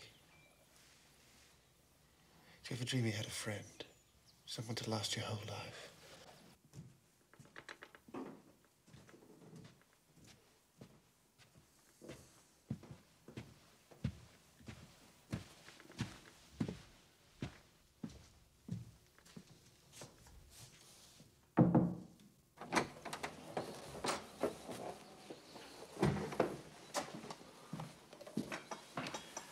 Nice day, sir.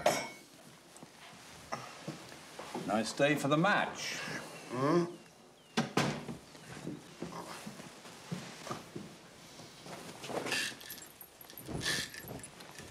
I moved that ladder away at last, I see. About time. Now, sir. What will you wear, I wonder? You put your cricketing flannels on straight away? All right.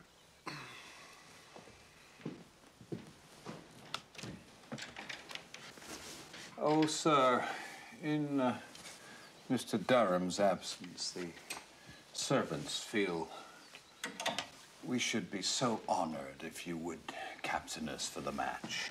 I'm no cricketer, Simcox. Who's your best bat? Well, none better than the under gamekeeper, sir. Scudder, sir. Well, then make Scudder captain. Pity, sir. Things always go better with a gentleman captain. Tell him to put me to field deep. And I won't bat first, bat eighth if he likes. You might tell him, as I shan't be down till it's time. Very good, sir.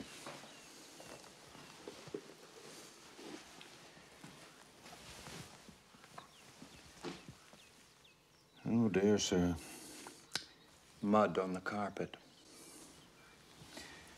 I'll send someone up. Very good, sir. The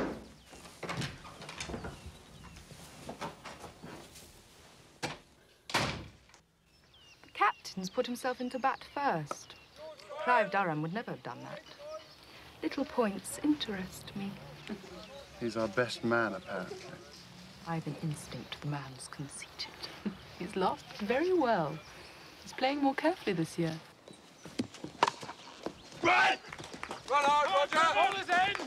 Yes. They're going to! Harlan! Hey!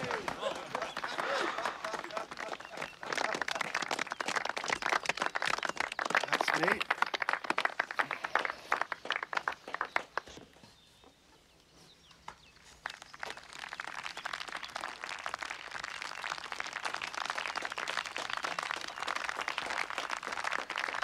Man in!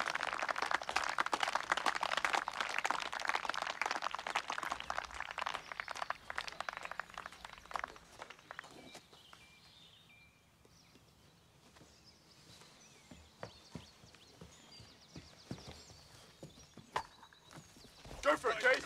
Chase it.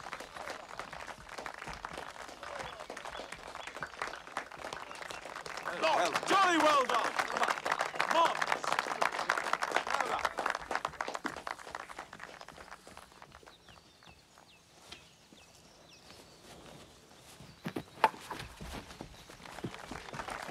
Country, Graham! Chase hard. Get it in hard. Quick, they're going three. They're going three. Chase hard.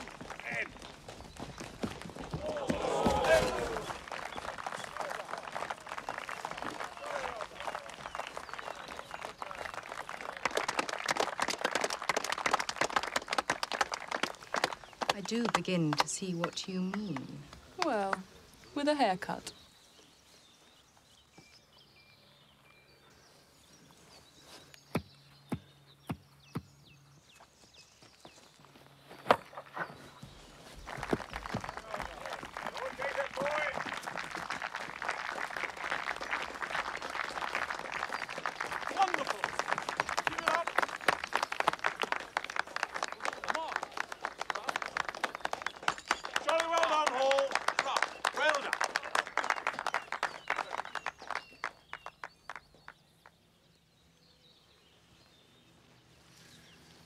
Scudder's holding the fort for you.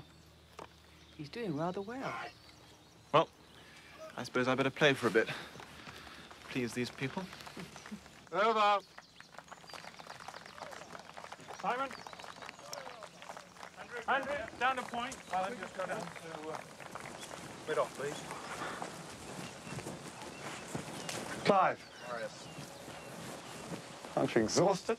Well, I've had meetings till midnight. I've got another this afternoon, but I'm back tonight, and then your visit really does begin. Now, gentlemen. We stand rebuked. To the Olympic Games, Maurice.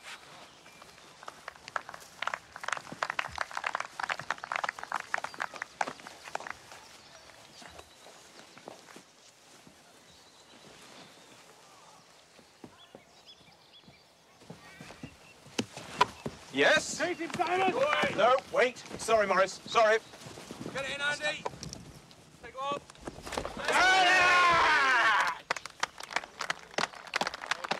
Sorry.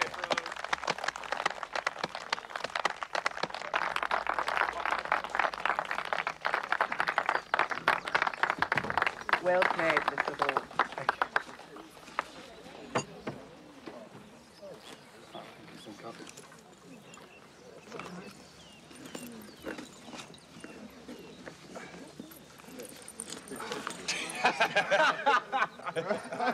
I know, sir. That's all right. I know, sir. Come on.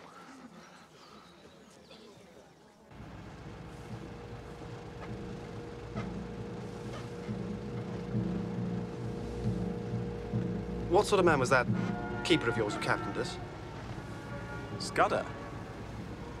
Well, he's a little bit smart, but Anne would say I'm being unfair. You can't expect our standard of honesty in servants. What sort of background did he have? Let's see, wasn't his father the butcher at Osmington? Yes, I think so. Is your head feeling rotten again? Putrid. I do wish you'd think of Pendersley as your second home. Just treat it like an hotel. Come and go when you like. Doesn't matter if I'm home or not. Anne feels as I do.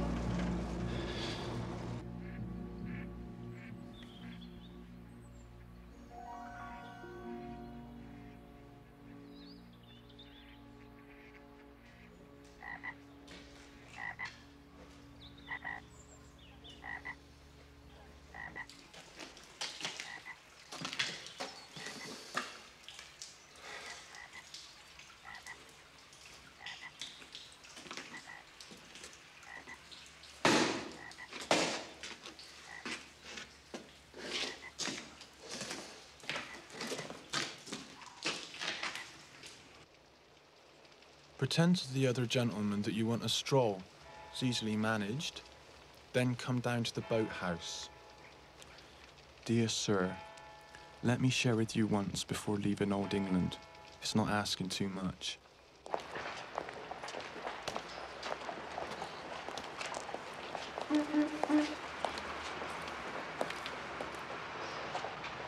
You should not resist me. You're resisting me. Damn it, I'm not. You're less suggestible than you were. Don't give up. I do not propose to give up, Mr. Hall. Well, have I fallen short of your 50%?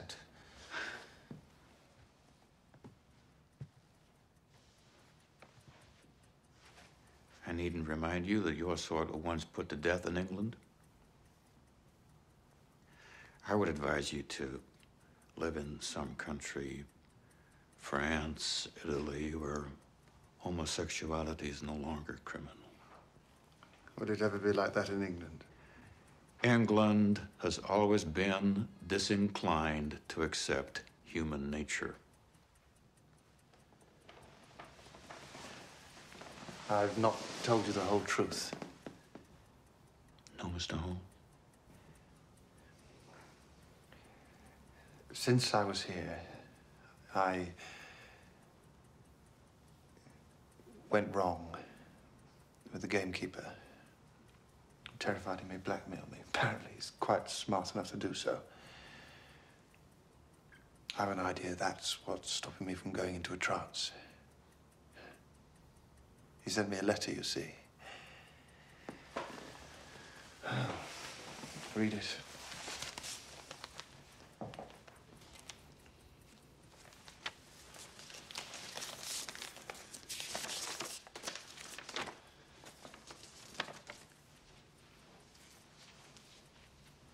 Come to the boathouse.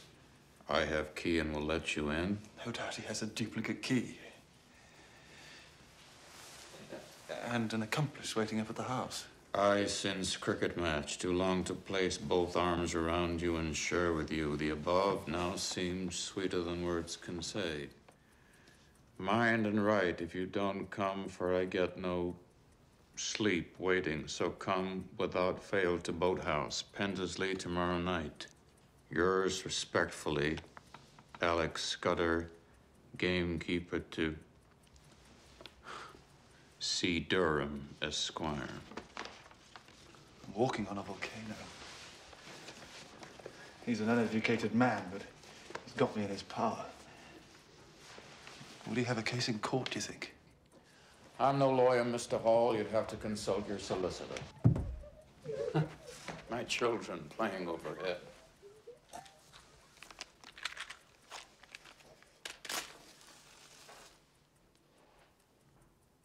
How did a country lad like that know?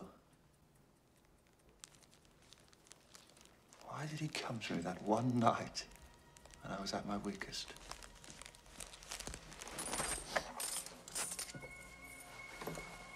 There we are, sir.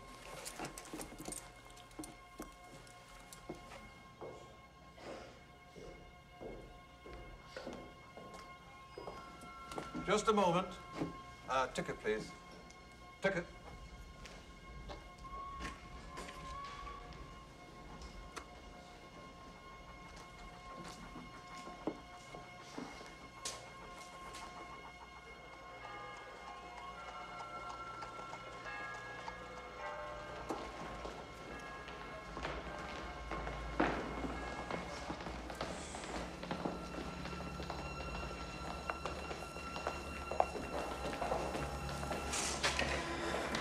Maurice, what brings you to London, Scudder? My brother and I have some business here. You want to know what it is? I'll be with you in a few minutes. Let me just have a word with Scudder here. Something's up with the mission. Scudder, is it? Alec, you're a dear fellow, you said. You did? What mission? Are you ashamed to be seen with me? You're not glad, anyway. Don't say you are. Of course I'm glad.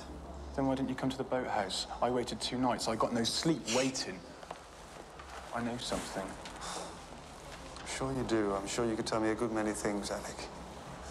I know about you and Mr. Durham.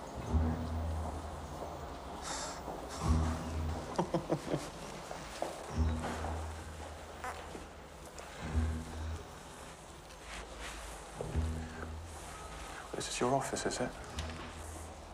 What'd you do here? But you shouldn't treat me like a dog. You was just amusing yourself. I've never come like that to a gentleman before. You said call me Maurice, but you never even wrote to me.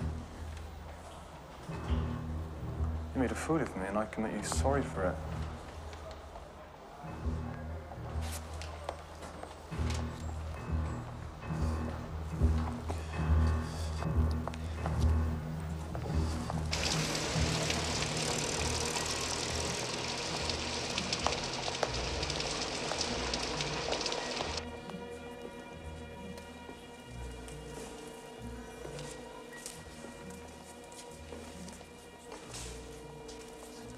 He's big enough, isn't he?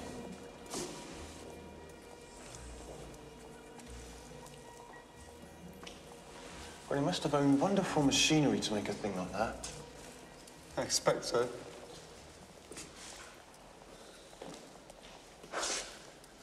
Mine's got 5 legs. So's mine. It's a peculiar notion when you think about it.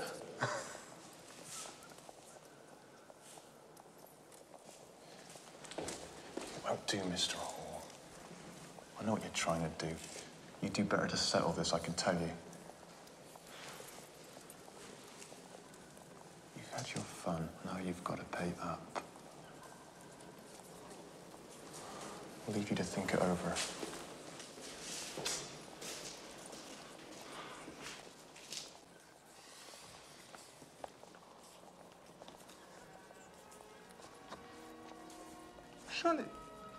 Surely you're an old boy at Mr. Abrams' school. No, don't tell me your name. I want to remember. I shall remember. You're not Colgan. Smith. I know. You're Willoughby. Yes. My name's Scudder. Isn't. I'm Mr. Scudder. And I've got a serious charge to bring against this gentleman. Yeah, it's awfully serious. My goodness me, I am really most frightfully sorry. I do beg your pardon. It's seldom I make a mistake. Well, remarkable place, this, isn't it? Not just a collection of relics. It's a place which could stimulate the minds of the... Less fortunate? Well, quite so. To ask questions which one, no doubt inadequately, tries to answer. We're waiting. Oh, yes, quite so.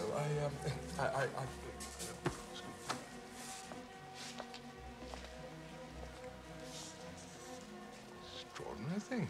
I shan't trouble you any further. Where are you going with your serious charge? Well, I don't know what came over me. Blackmail. No, sir, no. You did. Maurice, listen. Maurice, am I? Well, you called me Alec. I'm as good as you. I don't find you are. My God, if you'd spit on me to do so, I'd have broken you. It'd have cost me hundreds, but I've got them. And the police always back my sword against yours. As good as I.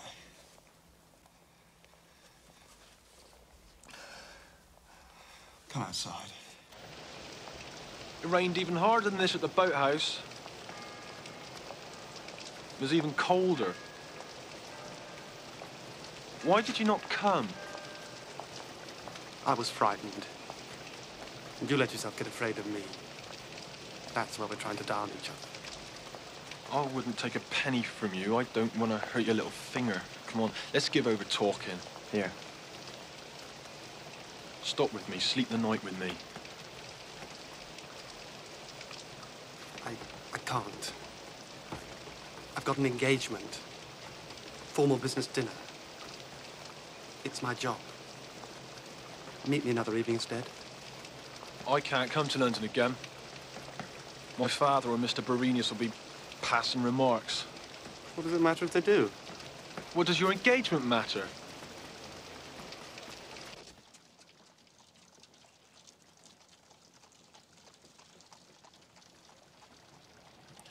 First time I seed you, I thought, I wish I had that one. And it is so. The only good thing to happen to me at Pendersley. Scudder, do this. Scudder, do that. The old lady, she says, oh, would you most kindly of your goodness post this for me? What's your name? What's your name? Every day for bloody 18 months, I went up to that front porch for orders, and the old bitch don't even know my name. I said to her, what's your name? Fuck your name.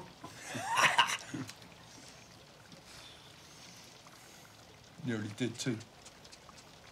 Wish I had. And you? 2 grand to come to the boathouse. Oh, my man, 5 shillings not good enough for you, huh? You'd no idea how you nearly missed getting me.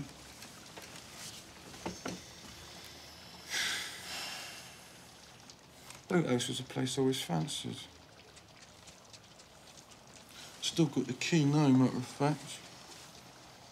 We'll meet in your boathouse yet. No, we won't.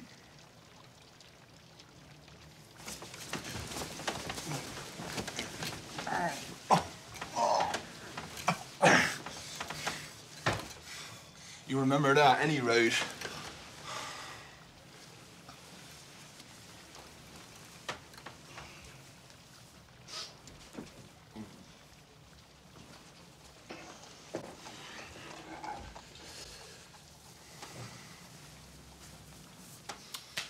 Tomorrow's Thursday. Friday's packing. Saturday's Southampton, so it's goodbye, old England.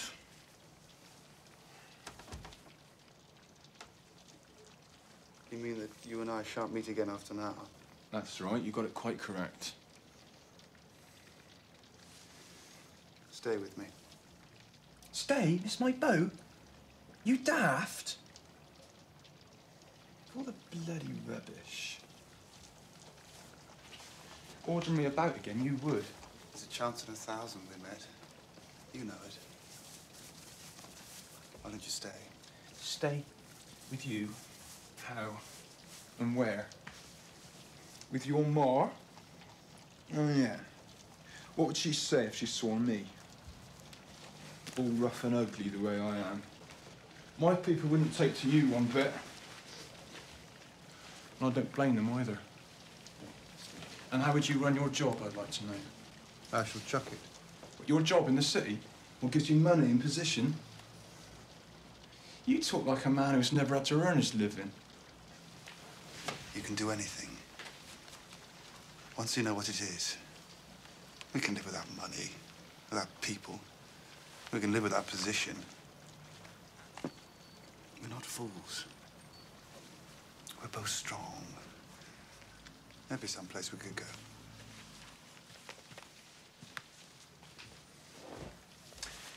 Wouldn't work, Maurice. Be the ruin of us both. Can't you see?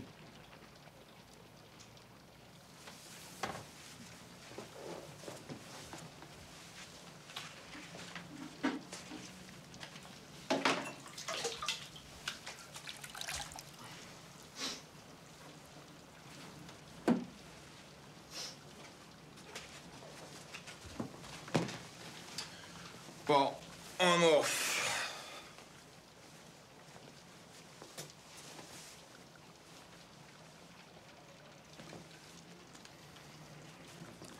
I think we haven't met, really, if you think about it.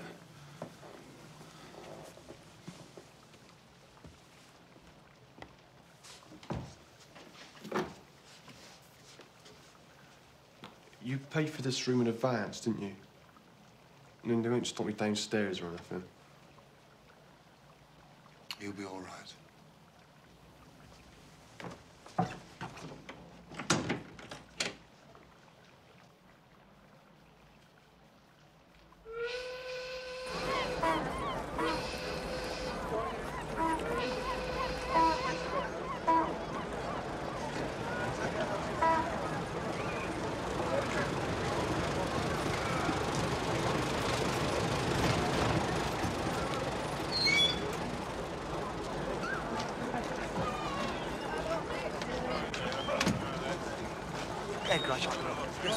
Yes, sir.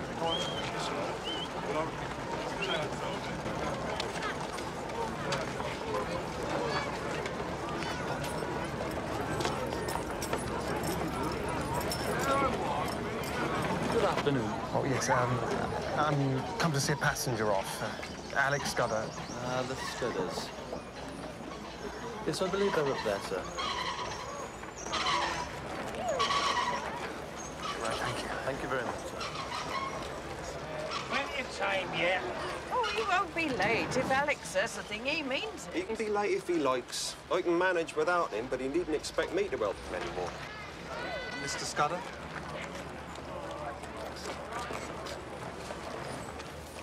You must be Alex Scudder's brother. I've come to see him off.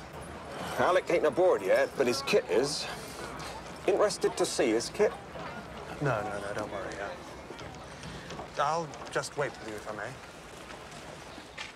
My name's Maurice Hall.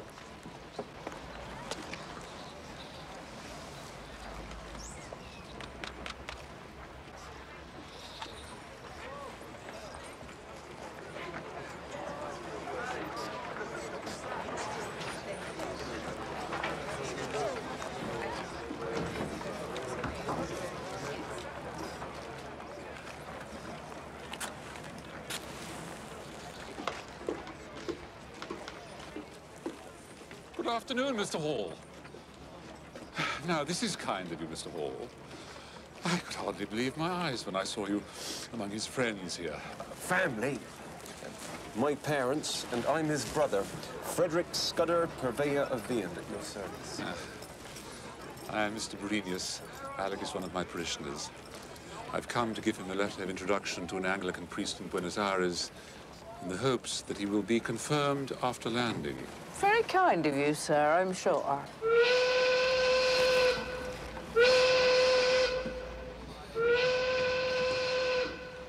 How did you know so precisely when the boat sailed? It was advertised. May I speak frankly to you? I am far from easy about Scudder. The fact is, he has been guilty of sensuality. With women, it's not just the deed of fornication. When the nations went a-whoring, they invariably ended up by denying God. Until all sexual irregularities, and not some of them, are penal, the Church will never again reconquer England. I have reason to believe Scudder spent Tuesday night in London fornicating. I'm telling you all this because of your charitable interest in him. But surely he wouldn't have missed his train. But they wouldn't leave without him. Bloody well, this is a beaten train. Gentlemen, gentlemen, I do assure you, Mr. Scudder was booked for a passage. Look, my brother's booked a passage and he hasn't turned up yet, so what we should really do is get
Clive? Don't tell Anne I'm here. I've only a few minutes. I mean, look here, man, that's fantastic. She'll be furious if you don't stay the night. Maurice, I hope nothing's wrong. Pretty well everything. You'd think so.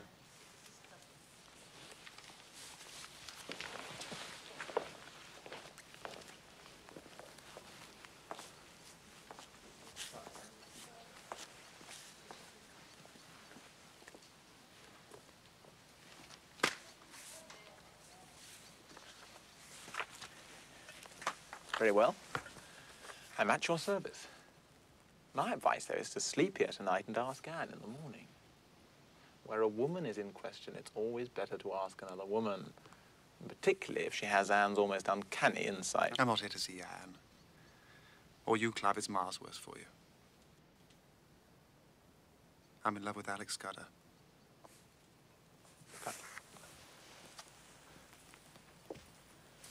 What a grotesque announcement.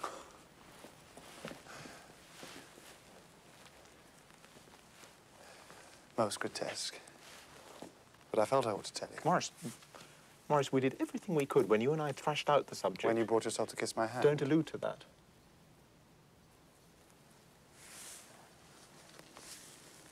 Come in here.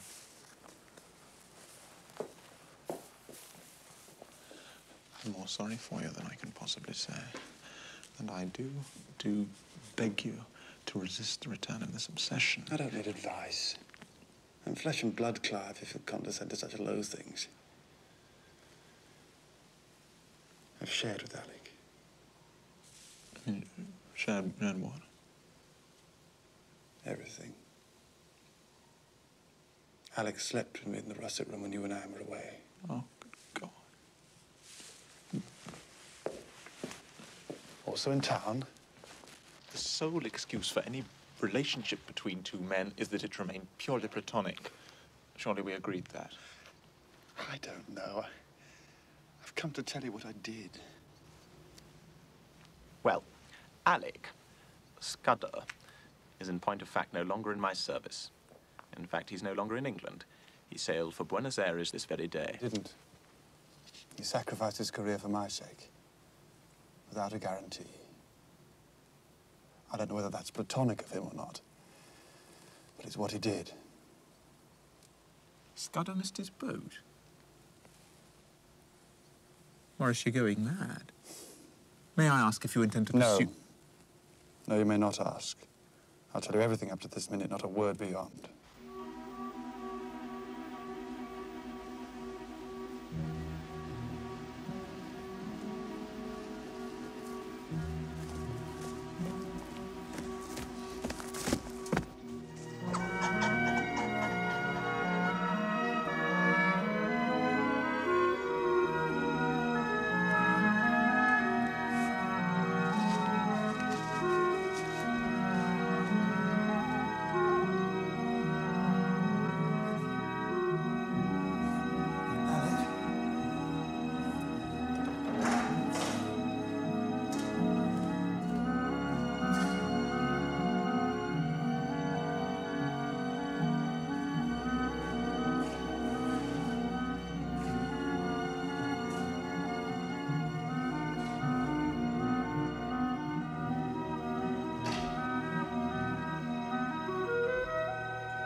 You got the wire then? What wire? The wire I sent to your house. Telling you... Oh, sorry. I'm a bit tired, what with one thing and another. No, telling you to come here to the boathouse Pendersley without fail.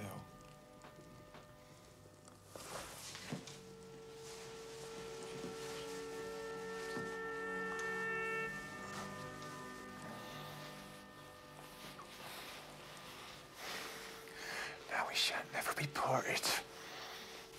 It's finished.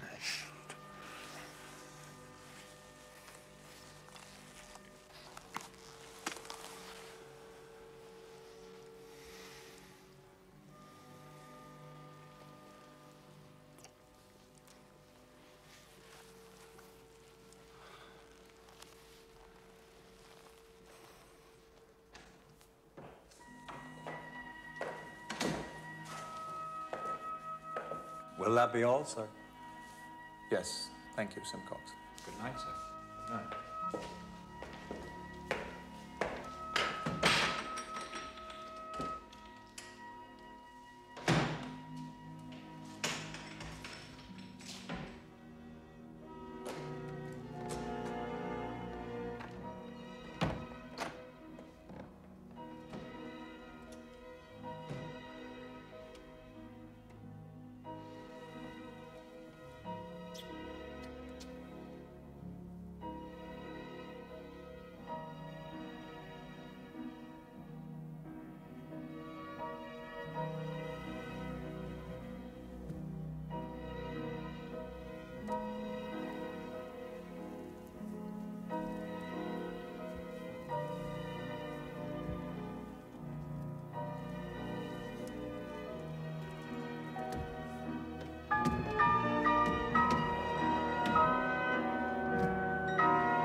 were you talking to? No one. No one. I was just trying out a speech.